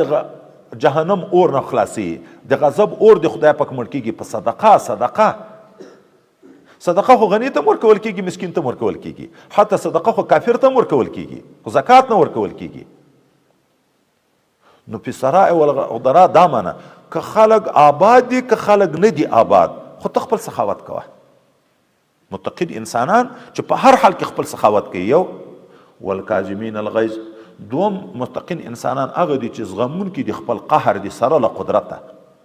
چا بې ځایه خبر ورته وکړه، چا نامناسب عمل د سره وکړه، د ښه زور په رسیږي هغه سړی ویی شي، خدای د رضا دپاره یې پرېږدي، خپله خوښ که خپله کنترول کړي. دا دوم صفت د متقینو ده. اوس د دغه غضب کنترولول دا بیا ډیر مهم شی ده. ولې د غضب د وجې نه وایي کله عین قتل د مسلمان بیا راځي چې د قتل سزا دائمي جهنم ده، دوام د جهنم راغلی دی. نبی هغه سړی پهلوان نه ده چې خلک راڅملوي، پهلوان وخت کې خپل ځان راڅملوي، خوش که کنترول کی. حضرت پیغمبر صلی الله علیه وسلم وی چا ظلم در سره وکړو، بې ځای خبرې وکړه، وس دې په رسیږي، تا د خدای د رضا دپاره پرېښی، په ورځ د قیامت باندې خدای پاک دغه انسان ته وایي تا د ما دپاره سره له وسه هغه سړی پرېښی، نو د جنت په حورو کې ګوره کومه حوره دې چې خوښی د دغه عمل د وجې نه هغه حوره تا ته در کوم. تا وس بر ده، سړی جرم دې معاف کو، الله په تا وس بر دی، تا ګناوې در معاف کوي. والکاظمین الغیظ، دریم صفت د متقین هغه څوک دي والعافین عن الناس چې عفو کوونکي دي د خلکو نه. اول خو خوشکه درغله، خوشکه دې کنترول کړه. دوم دا چې ظلم در سره کړی معاف هم کې، والعافین عن الناس، معافي کوونکي د خلکو نه. او څلورم والله يحب المحسنین، خدای پاک خوښوي احسان کوونکي، د بد در سره کړي ته نیکي ورسره وکړه. سویل من قطعک واعفو عمن ظلمک واحسن الى من اساء الیک، د تکلیف در کو ته نیکي ورسره وکړه، احسان وکړه. دا خو د اول طبقې د خدای د دوستانو مقام ده. متقینو دپاره خدای جنت تیار کړی. متقین دا دي چې د داسې نیکو اخلاقو څښتنان دي، هم سخاوت طبقې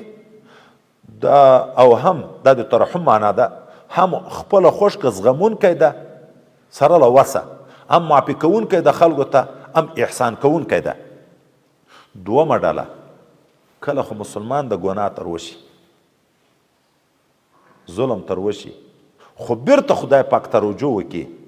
الله یې په یاد شي، توبه وباسي، نیک عمل وکړي، دغه وایي دوم مقام ده. دغه هم بیا خدای پاک جنت ته بیایي. والذین، او هغه کسان اذا فعلوا فاحشة چې کله وکړي د یوه لویه ګناه،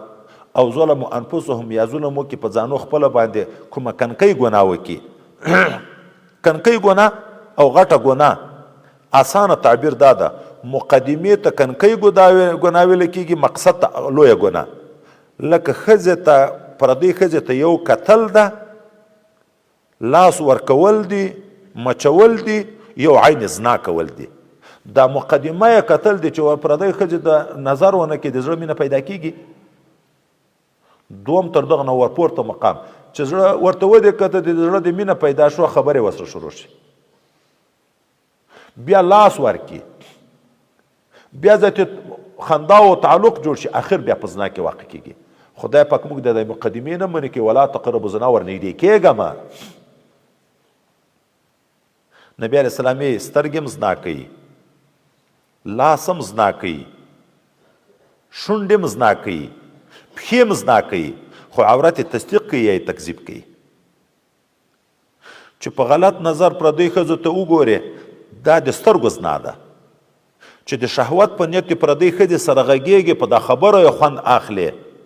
دا د شونډو زنا ده چې د خوند دپاره لاس ورکوي دا د لاس زنا ده چې په دغه شوق ورځي چې چیرې به پیدا کړمه د قدمونه ور اخلي دا د پښو زنا ده خو عورت تصدیق کوي یا تکذیب کوي د دې معنا څه ده د دې معنا دا ده کوم نظر په شهوت ده کوم خبر په شهوت ده کوم لاس ورکول په شهوت ده دا بیا په عورت معلومیږي که پردۍ ښځې سره خبرې شروع شوې پردۍ ښځې ته نظر شروع شو پردۍ ښځې ته د لاس ورکو هلته مخه یا په عورت کې حرکت شروع شو عورت پورته کیږي دا معلومیږي چې دا ټول په شهوت دي نو بیا سترګو زنا ده د ژبې زنا ده د لاس زنا ده او که تا پردۍ ښځې ته وکته پردۍ ښځې سره د خبرې وکړې پردۍ ښځې ته د لاس ورکو دغه شهوت ماده په تا کې نه راتله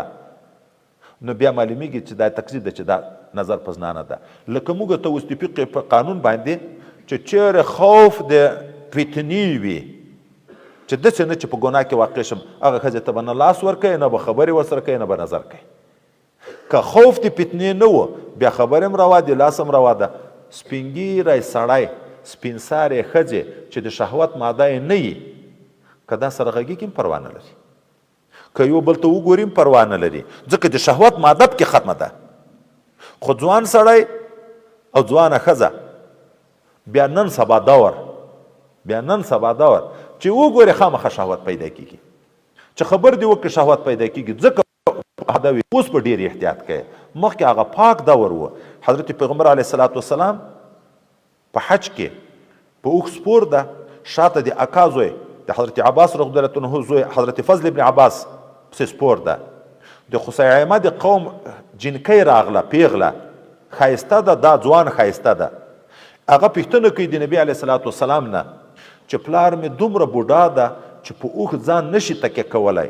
حج په فرض ده که زه د ده دپاره حج وکړم د ده غاړې په خلاصیږي که نه نبي علیه السلام ورته چې او خو حضرت عباس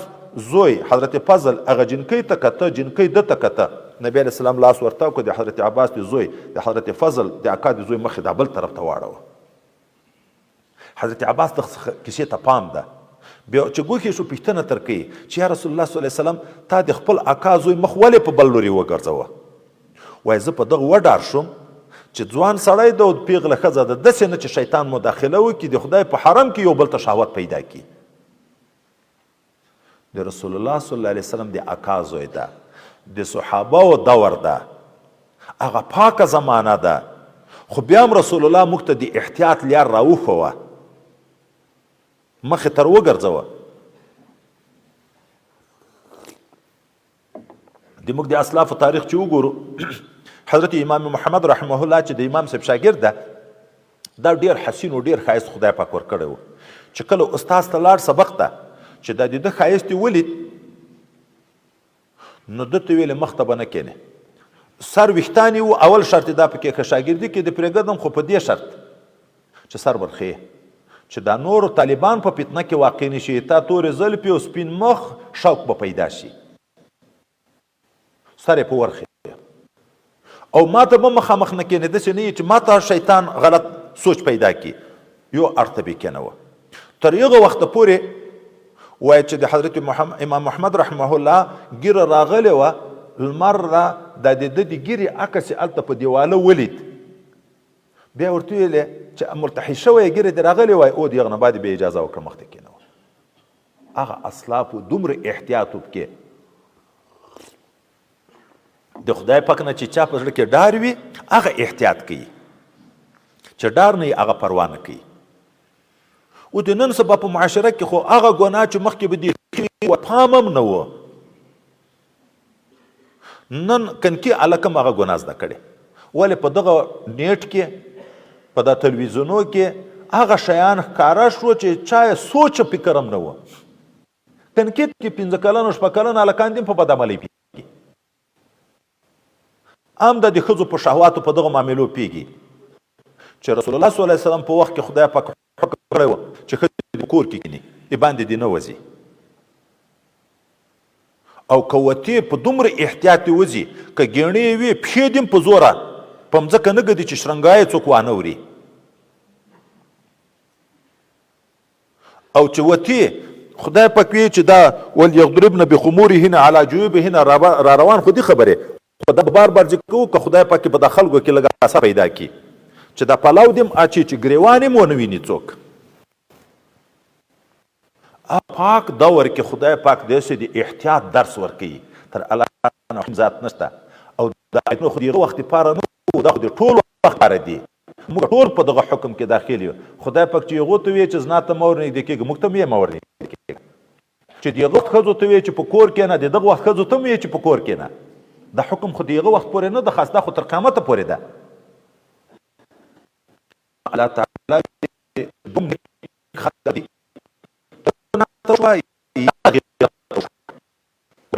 په دواړو پورې به سره پښیمانه کېږي توبه به باسي. دوی څه وکړي ذکر الله نو یاد کړي دوی الله تعالی او د الله عذاب ور یاد کړي. انسان د خدای مو دې وساتي ګناه خو وشي خو وروسته سوچ وکړي چې د خدای پاک په ما څومره احسانات او د ما څه پوره او د خدای ځکه پټېږي نو خجالت پیدا شي خاص توبه وباسي فاستغفروا لذنوبهم مغفرت وغواړي د خپل ګناهونو لپاره مغفرت وغواړي د خپل ګناهونو نه د الله تعالی نه. ولې ومن یغفر الذنوب الا الله څوک باسي د الله نه خو بل څوک نشته خو الله یې اوس وایي چې الله تعالی ته څوک په اخلاص توبه وباسي د الله نه مغفرت وغواړي وایي خدای پاک ملایکه ورته وایي د ما د بنده نه ګناه وشوه او په دې پوه شو چې زه ګناه یې معاف کوم ما ته توبه وایسته تاسې شایسته چې په دې چې ما یې ګناه یې ورمعاف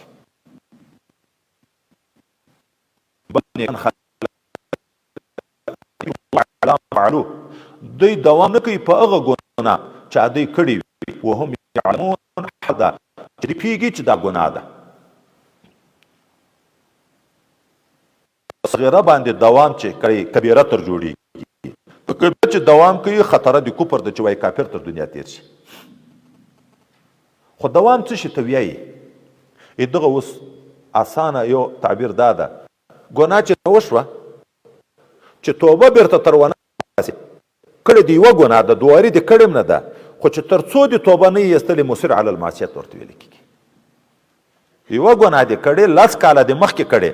خو تر 10 کاله کې د توبه ونه ایسته تا ته مصر علی المعصیت ویل کېږي خدای دې دغه ګناه هغه سزا درکوي. خو چې توبه دې وایسته بیا مصر نه بلل کېږي. دوم دا ده چې عملا یې امیش کوي هغه ګناه ده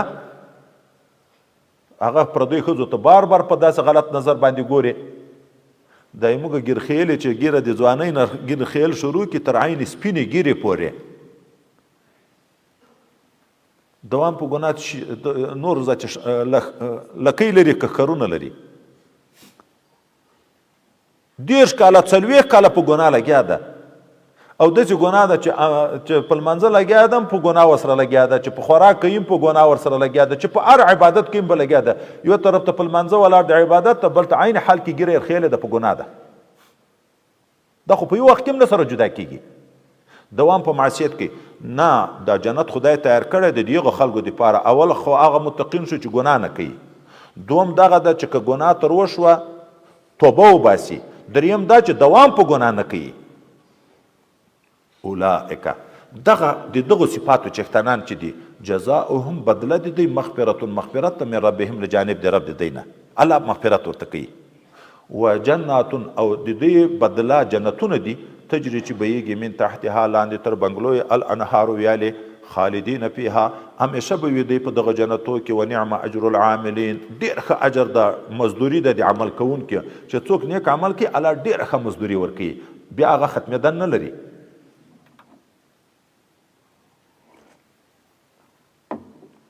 قد خلت من قبلكم سنن فسيروا في الارض فانظروا كيف كان عاقبة المكذبين. دا چې خدای پاک موږ بار بار خبروي د ګناو نه د منع حکم راته کوي او په دې مو پوه کوي چې ګناه د الله د ناراضګي موجب ده. نو کله خدای نه خسته خدای پاک د ناراضګۍ په وجه په دنیا کې په خلکو عذاب راولي. نو الله یې مخته تاریخ وګورئ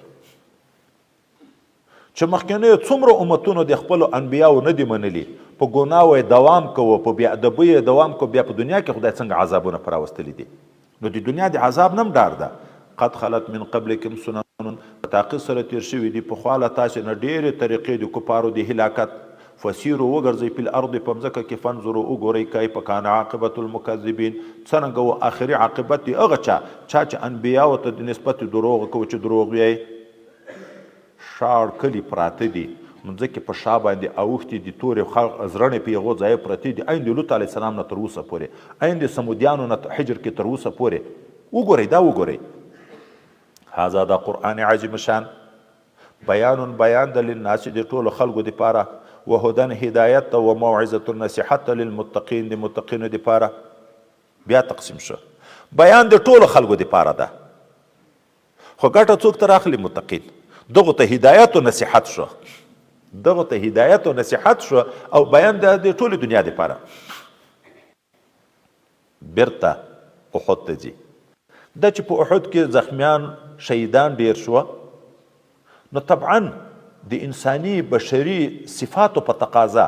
کله په انسان کې کمزوري راشي د دوم جنگ نه بیا سستیا شروع کی دا تکلیفو برداشت نه کوي. کله بعض خلک دومره کمزوري شي چې حتی د کافر سره جوړه وکړي غاړه ورته کېږدي ورته تسلیم شي.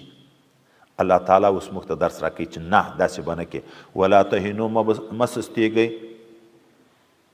ولا تحزنو مه غمجن کېږئ مه خفه کېږئ وانتم الاعلون حال دا چې تاسې غالبه یئ ان کنتم مؤمنین که مؤمنین یئ. جزا دی ان کنتم مؤمنین هغه مخکینی جملې دي که مؤمنین یئ لا تهنو مه سستیږئ که مؤمنین یې په تکلیفو مه غمجن کېږئ ولې خو په خدای پاک په جواب کې په بدله کې جنت درکوي. او ولې سستیږئ ولې غمجن کېږئ که تاسې ته تکلیف رسېدلی خو کفارو ته هم رسېدلی او یغو ته دوچان تر تاسې رسېدلی. بل ځای کې آیات راځي ان تعلمون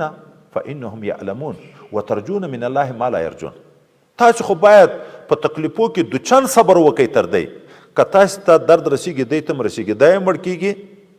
تم شهید کېږي دایم زخمی کېږي تم زخمی کېږي دایم بندي کېږي تم بندي کېږي. خو د یغو صرف د دنیا توقع ده د آخرت فکر خو نه لري. تا ته خدای پاک کله دنیایي فتح هم درکړي که هغه نه د جنت زیری دي د جنت عوضونه دي چې خدای پاک د آخرت برابروي. ان یمسسکم قرح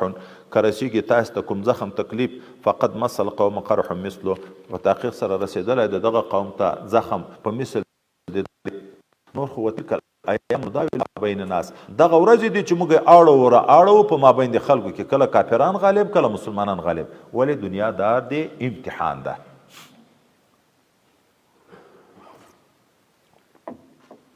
بل الله تعالی وی رب کریم دا معامله وکړه د احد هغه حکمتونه یې ذکر کیږي وليعلم الله الذين امنوا د دې لپاره دا معامله وکړه چې الله معلوم کړي په علم شهودي سره هغه خلک چې ایمان لرونکي دي خلکو ته مو وپېژني چې دا مخلص مسلمانان دي. ويتخذ منکم شهدا او بل د دې لپاره چې ونیسي الله تعالی د تاسو نه شهیدان. والله لا يحب الظالمين خدای پاک نه خوښوي ظالمان. داسې نه ده چې کافر خواک ته نصرت یې کوي. بل د دې لپاره دا تکلیف په تاسې راغی وليمحص الله الذين امنوا بل د دې لپاره چې پاک او سب کې الله تعالی د ګناو هغه خلک چې ایمان راوړی او چې کافر مرداریږي په یغه تکلیف راځي ویم حق الکافرین د دې لپاره چې هلاکي کافران دغه لپاره هلاکت ته د مسلمان لپاره صفایي د ګناو نه صفا کیږي او تکلیف خامخا راځي. تش په امانه جنت نه شتلای دنیا د امتحانو ځای ده ام حسبتم آیا تاسې ګمان کوئ ان تدخلوا الجنة چې تاسې به ننوځئ جنت ته ولما يعلم الله الذين جاهدوا او هرگز الله بیا نه وي سره جدا کړي هغه خلک نه وي معلوم کړي په علم ظهور سره جهاد کړی د منکم د تاسې نه معلوم کړي صابرین په سختیو باندې نه دا به الله معلوموي مجاهدین به معلوموي صابرین به معلوموي دا امتحان به په دنیا کې چې راځي په سختو اعمالو به راځي بل په احد کې چې شهیدان شو غمجن ولې خو تاسې شهادت غوښت هغه صحابه تمنا د شهادت درلوده که نه درلوده ولقد کنتم تمنون الموت او په تحقیق سره وایي تاسې چې ارزو مو کوله د مرګ من قبل ان تلقوه مخکې تر دې نه چې تاسې مخامخ شئ د دغه مرګ سره فقد رأیتموه تاسې ولي دغه مرګ وانتم تنظرون حال دا چې تاسې ورته کتل ملګري مو شهیدان کېده او هغه خبر چې د نبی علیه السلام د شهادت خبره شوه بعضې خلک ورخطا شو حتی بعضې دومره ورخطا شو چې درځي د کاپیرانو سره لیار جوړه کو منافقینو ورته ویلې درځي چې دستي بل خپل دین ته واوړو الله تعالی وی دین د ما ده که د رسول الله ده محمد صلی الله علیه وسلم خو یو رسول ده او مخکې رسولان تیر شوي دی اخرای رسول ده مخکینی رسولان په دنیا کې شته خدای به هم په دنیا کې نه پاتې کېږي یا په مرګ یا په شهادت اوس نو الله حی قیوم ذات ده دین خو د الله ده هغه کې تغیر نه راځي نو چې دا شهید شي یا په خپل مرمر شي تاسې دین پرېږدئ ذاتي او چې څوک هم دین پرېږدي تاوان خپل د الله ته ضرر نشي رسولی د الله دین ته ضرر نشي رسولی وما محمد الا رسول نه د نبی کریم صلی الله علیه وسلم مګر هم د الله یو رسول ده الله نه ده په خدای تغیر نه راځي الله کې تغیر مرګ نه راځي دا خو رسول ده قد خلت من قبله الرسل په تحقیق سره تیر شوي دي پخوا تر د نور رسولان نو افئن ماته آیا که دی مړ شي په خپل مرګ او قتل یا شهید کړی شي انقلبتم علی عقابکم تاسې ګرځئ بیرته په خپلو پوندو یعنې کفر ته راجع کیږئ ومن ینقلب علی عقبیه څوک چې وګرځي په خپلو پوندو بیرته کافر شي فلن یضر الله شیئا الله ته ضرر نشي رسولی د هیڅ شي هم وسیجزي الله الشاکرین زر د جزا به ورکړي الله تعالی شکرګزارو ته د اسلام په نعمت باندې وما كان لنفس ان تموت الا باذن الله کتابا مؤجلا مرګ په خپل شپه ده که نبی ده که ولی ده که شهید ده که هر څوک ته په خپل وخت باندې مري مخ ته شاته څوک نه کیږي نه په جهاد مړ کیږي نه په کور کې پاتې کېدن خلاصیږي وروسته خبرې پسې را روانې دي وما كان لنفس نشته هیڅ نفس لره ان تموت دا چې دی مړ شي الا باذن الله مګر په حکم دی الله تعالی به مري کتابا مؤجلا چې یو کتاب لیکل شوی ده مقرر کړی شوی ده د ده نه مخکې تر پیدایښت نه د ده عمر مور په رحم کې چې روح ورلویږي ملایکې پوښتنه کوي چې خدای څومره بې عمر وي هلته لیکل کېږي په ازل کې لیکل شوی ده ومن یرید ثواب الدنیا څوک چې په نیک عمل د دنیا بدله غواړي نؤتیه منها موږ به ورکو دته څه برخه د دنیایي نعمت ټول ارمانونه د چا په دنیا کې نه پوره کیږي خو چې په نیک عمل څوک دنیای عوض غواړي څه برخه خو به ورکو چې چاته مو خوښه شي لکه عجلنا له فیها ما نشاء لمن نرید چا موږ خوښه هغه به چاته ورکو نیک عمل بدله لري ولو که کافر یم ګوري عجبه خبر ده که کافر یم نیک عمل خو بدله خدای پاک ورکوي خو کافر ته په دنیا کې ورکوي دا دوی چې دا خیریه موسسې دي کومکونه کوي دنیا یې خدای ورډېروي مسلمان ته د نیک عمل بدله په دنیا کې هم خدای ورکوي خو ډیره په آخرت کې ده د هغو بیا په آخرت کې برخه نشته خدای پاک د ابراهیم علیه السلام په باب کې وی ما ورکو ده ته عوض دی په دنیا کې نو نیک عمل عوض دا مختص په جنت پورې نه ده په دنیا کې هم ورکوي موږ تاسې بار بار نه ویو چې صدقه کوه خدای پاک د مال کې برکت پیدا کوي عوض یې درکوي وسیله رحمي د خپلوانو سره کوه خدای پاک د په عمر کې زیادت راولي په دنیا کې هم عوض ورکوي خو ډیر عوض یې په آخرت کې ده نور عوض نه په دنیا پورې موقوف ده نه په آخرت پورې موقوف ده نه په جنت پورې موقوف ده د نیک عمل عوض حتی په جهنم کې هم ورکوي هغه ملائکه چې په جهنم کې ډیوټي ادا کوي د کفارو د عذاب دپاره هغو ته د خپل عمل ثواب هلته خدای پاک ورکوي دا مختص په جنت پورې نه ده نو څوک چې په دنیا کې نیک عمل کوي خو عوض یې په دنیا کې غواړي څه عوض خو به خدای پاک ورکړي خو په آخرت کې به هېڅ شی هم نه وي نیت په صفا کوي د دنیا خبیث محبت ډېر مه کوئ ومن یرید ثواب الاخره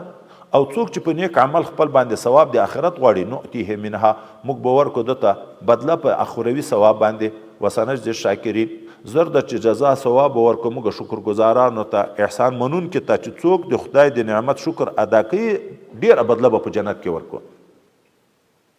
نور په جهاد کې تکلیفونه شته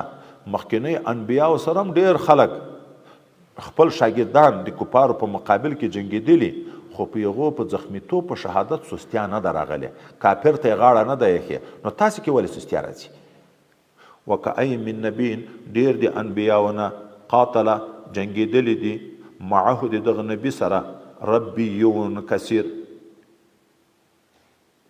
ربی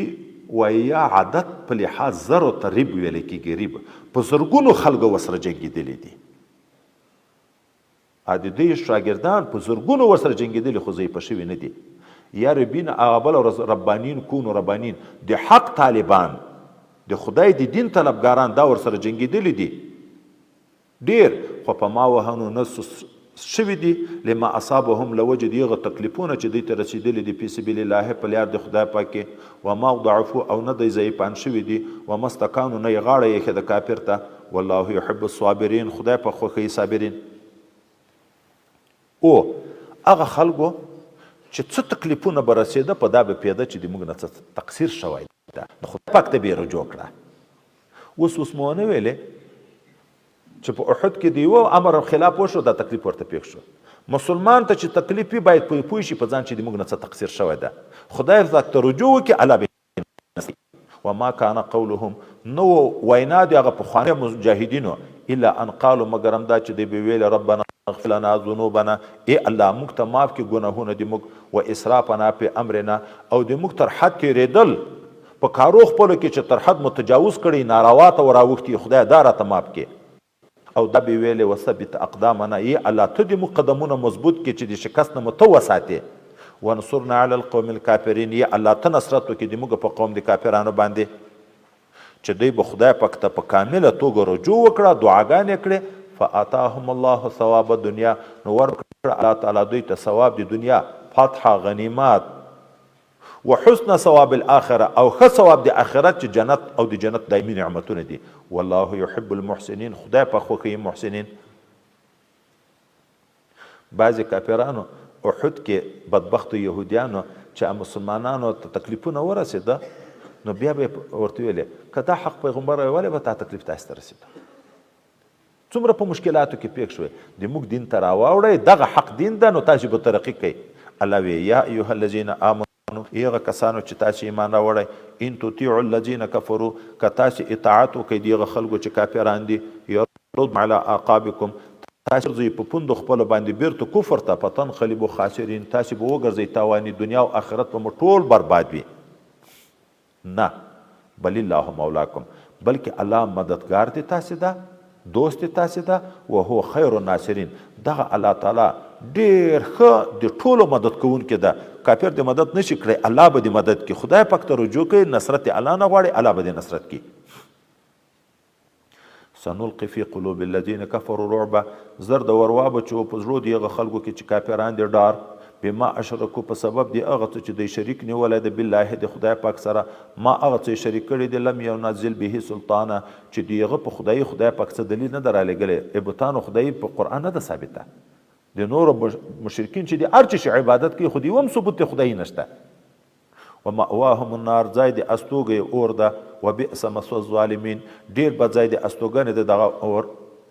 ځای د ورتللو د دوی اور ده او هغه ډېر بد ځای د استوګنې ده او دا چې په احد کې ولې موږ ته شکست راغی خدای په خو د نصرت وعده را سره کړې وه الله تعالی ولقد صدقکم الله په تحقیق سره رښتیا کړه الله د تاسې سره الله تعالی وعده خپله اذ تحسونهم کله چې تاسې دوی وژل باذنه د الله په امر په اول وخت کې خو فتحه وه مسلمانان غالب و کفار مردارېده خو حتی اذا فشلتم تر هغه وخت پورې چې بې زړه شوئ و تنازعتم په خپل منځ کې اختلاف شروع کړو په الامر په امر د پیغمبر علیه السلام کې وعصیتم نافرماني مو وکړه د امر د پیغمبر علیه السلام نه من بعد ما اراکم پس له دې نه چې الله درولېده ما هغه څه تحبون چې تاسې یې خوښوئ غنیمتونه یې درولېده منکم من یرید دنیا ځینې د تاسې هغه ده چې دنیا غواړي ومنکم من یرید الاخره او هغه چې پاتې شو شهیدان شو هغه آخرت غواړي ثم صرفکم دا چې تاسې د رسول الله صلی الله علیه وسلم د امر نه خلاف وکړو منشأ محبت دنیا شوه حب دنیا رأس کل خطیئت دا چې څومره ګناهونه د موږ نه کېږي د دنیا محبت ده هغه یې منشأ ده نو د یغ د وجې نه تاسې د الله د امر خلاف وکړو تر دغه وخت د الله نصرت و چې نصرت ختم شو نو شکست شروع شو ثم صرفکم بیا الله وګرځولی تاسې عنهم د کافرانو نه اول مو مخ د دوی په لوري و اوس مو شا د دوی په لوري شو په تیښته مو شروع وکړه لیبتلیکم چې الله تاسې اوس وازموي خو بیا هم ګورئ صحابه معیار حق دي په صحابه پسې به څوک څه نه ویایي ولې انسان د که ګناه شوی خو د خدای دوستانو دستی به خدای ته رجوع وکړه الله به معاف کړه خدای پاک بار بار د دې په باب کې د معافي اعلان موږ ته اورولی خدای پاک د خپل رضا اعلان موږ ته کړی رضی الله عنهم ورضوا عنه ځکه د موږ عقیده ده چې صحابه ټول جنتیان دي د نبي علیه السلام په شاهدي باندې نو بد به نه پسې ویایو خو موږ ته یوه نقشه ده که موږ هم دغسې وکړو په دې پسې اقتدا وکړو چې ګناه رانه وشي بیرته خدای ته توبه وباسو بیرته به الله هم د موږ سره داسې معامله کوي لکه د صحابه سره ولقد عفا عنکم په تحقیق سره عفو وکړه الله تعالی تاسې ته والله ذو فضل علی المؤمنین الله خاوند دی فضل او د احسان د په مؤمنینو باندې اذ تسعدون یاد که هغه وخت چې تاسې منډې ویلې ولا تلوون علی احد مخ مو بیرته نه راګرځو په هیچا باندې او حال دا رسول علیه السلام یدعوکم تاسې بللی بی اخراکم د شادي لوري نه نارې در پسې ویلې چې الی عباد الله په هر جنگ کې 28 غزواتو کې رسول الله صلی الله علیه وسلم شرکت کړی چې 9 غزواتو کې جنگ هم شوی خو چې څومره تکلیف راغلی پیغمبر علیه السلام د خپل ځای نه 21 نه د پشا شوی دا بیا د عقیدې مسله ده که څوک د پیغمبر علیه السلام په شان کې دا عقیده ولري چې پلانکي ځای کې د شکست خوړلی منډه کړی ډار شوی دا سړی کافر ده کافر ده خطرناکه خبر ده ولې وایي د د هر صفت نه انکار کول کفر دی یهودو د د صفاتو کې تغییر وکړو چا ویل سترګې شنې دي دا یو سترګو بدلون چې وکړم په کافران شوه دا وایي داسې مثال لري څوک چې د نبي علیه السلام په باب کې دا وایي چې هغه شکست خوړلی داسې مثال لري لکه څوک چې دا وایي چې نبي علیه السلام د رنګه تور و اوس د نبي علیه السلام رنګ خو سپین و سرخي وه پکې چې دا رنګ بدل وښیي عقیده یې دا وي چې تور و هم په کافر کېږي چې وایي چې شکست خوړلی هم کافر کېږي اشجع الناس په ټولو خلکو کې د نبي علیه السلام په صفاتو مبارکو کې تر ټولو نه ډېر غیرتمند دی و نو دا چې رسول الله د شان نارې در پسې ویلې او تاسې منډې ویلې فاصابکم غمن نو الله سزا درکړه تاسې ته د یوه غم بغمن په سبب د بل غم تاسې رسول الله غمجن کو الله تاسې غمجن کړئ خو دا دومه معنا دا ده چې غنیمت د لاس نه ووت دا خو غم و ګټلی جنگ د لاس نه ووت دا خو غم و خو لوی غم په صحابه و دا و چې د رسول الله د شهادت غږ یې واورېده دا دومره غم و دومره لوی چې نور غمونه په ویر شوه چې بیرته رسول الله ژوندی ولید خپل شهیدان هم ذاتي ویر شو خپل غنیمتونه هم ویر شو زخمیان هم ویر شو الله یو حکیم ذات ده په لوی غم را گرفتاره کړه چې هغه کنکي غمونه ټول په ویر شي بیا دوه ورځې ته څوک ونه کړي چې وای پلانکای شهید شو یا وای د یوې ښځې چې د احد نه غږ لاړ مدینې منورې ته شیطان لعین په زوره نارې کړې چې نبی علیه السلام شهید شو مدینې منورې نه ښځو نن منډې راویي د احد په لوري باندې یوې ښځې ته یوه جنازه په مخه ورغله دا څوک ده دا د پلار ده شهید شوی دا پوښتنه کوي نبی علیه السلام څنګه ووایي هغه جوړ و هغه پرېږدي بله جنازه په مخه ورځي دا څوک ده دا د ورور ده شهید شوی نبی علیه السلام څنګه و هغه ورته چې هغه روغ و دا پرېږدي بل شهید په مخه ورځي دا څوک ده دا د خاوند د میړه ده نبی علیه السلام څنګه و ښه و درې سره شهیدانې پرېښو مخ ته لا چې کله په پیغمبر علیه السلام سترګې مبارکې ولګېدې چې رسول الله صلی الله علیه وسلم ژوندی ده ویلید نبی علیه السلام ته څه وي کل مصیبت بعدک جلل چې ته ژوندی ټوله مصیبتونه اسانه دي په یوه ورځ 3 نفره ښځه خو قوت ایمان لري. عشق د رسول الله دغته ویي پلار ورور میړه درې شهیدان دي خو د دې زړه تسلي نه کوي رسول الله ته ځان رسوي چې کله په حضور اقدس صلی الله علیه وسلم سترګې لګېږي دا ټول غمونه یې ویرېږي کل مصیبت بعدک جلل چې ته ژوندی میړه مې دم شهید وي پلار مې دم شهید وي ورور مې دم شهید وي غمونه ذاتي اصل دي. لکه لا تحزنوا د دې دپاره چې تاسې غمجن نه شئ علی ما فاتکم په هغه غنیمتو چې د تاسې د لاس نه ووته ولا ما اصابکم نه په هغه زخمیانو شهیدانو چې تاسې ته در ورسېده. والله خبیر خدای پاک ښه خبردار ده بما تعملون په هغه څه چې تاسې عمل کوئ. او چې لږ خلک وو بیرته پیغمبر علیه السلام ته رجوع وکړه چې رسول الله غږ وکړه 10 نفر ور وګرځېده الله بس سکینه نازله کړه. ولې جرم نه بیرته رجوع وشوه د الله سکینه نازله شوه حتی صحابي د لاس نه مې توره ولوېده بیا به مې راواخیسته. ثم انزل علیکم بیا الله نازله کړه په تاسې باندې من بعد الغم وروسته د غم نه امانتن بېغمي. بېغمي څنګه وه؟ نعاسن پریخانی دا د خوب مقدمه نه چې دا سړي سر وزنګېږي عین خوب هم نه ځکه چې ویده شي پروت بیا خو د کافر وژني. دا لږ خوب سکون راغی په زړه کې ډار ورک شو فایده یې دا شوه ستړې ورکه شوه ورسره. د اصطلاح د تصوف کې دغه استغراق کیفیت وي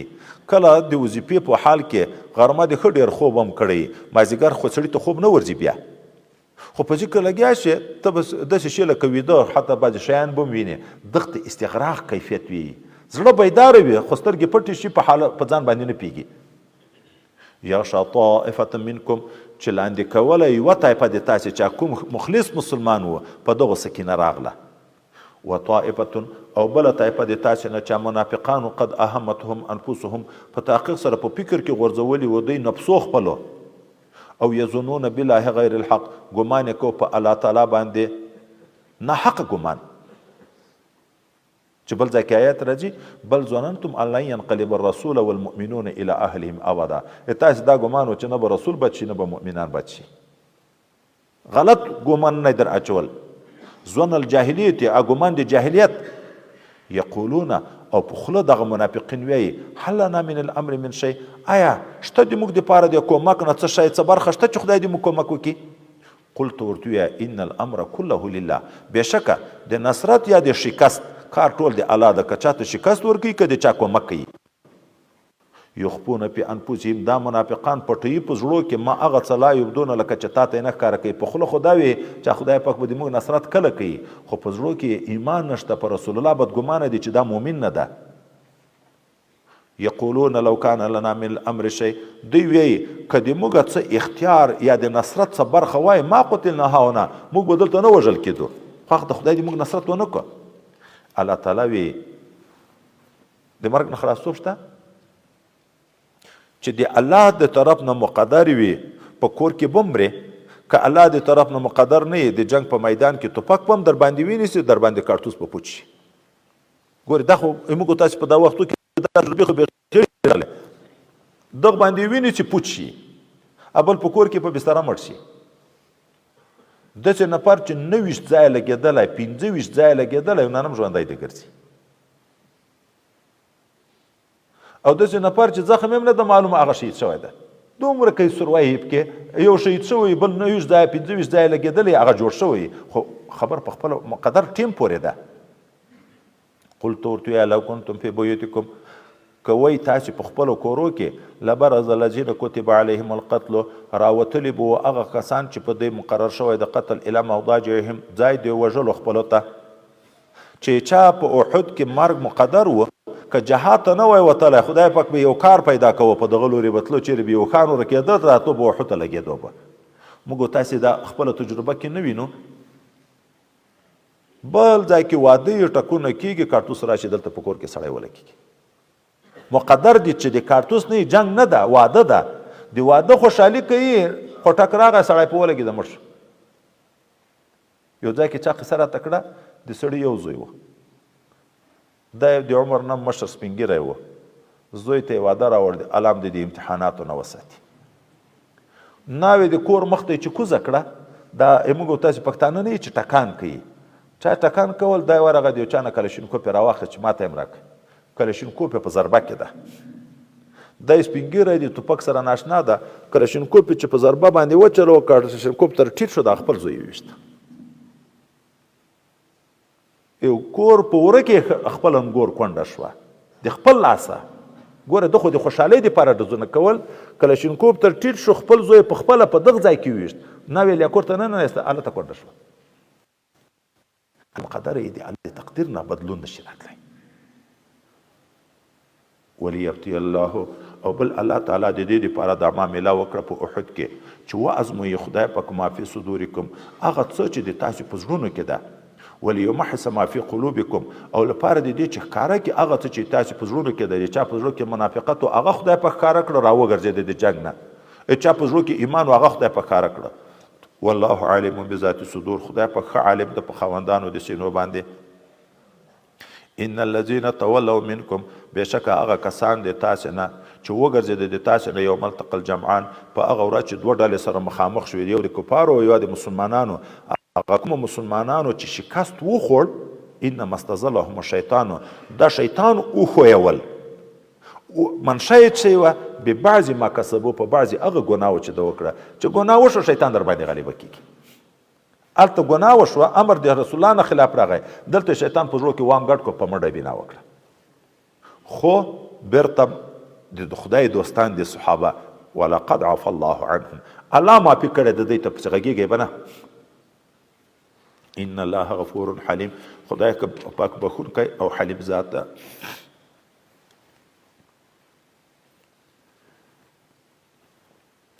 څومره شو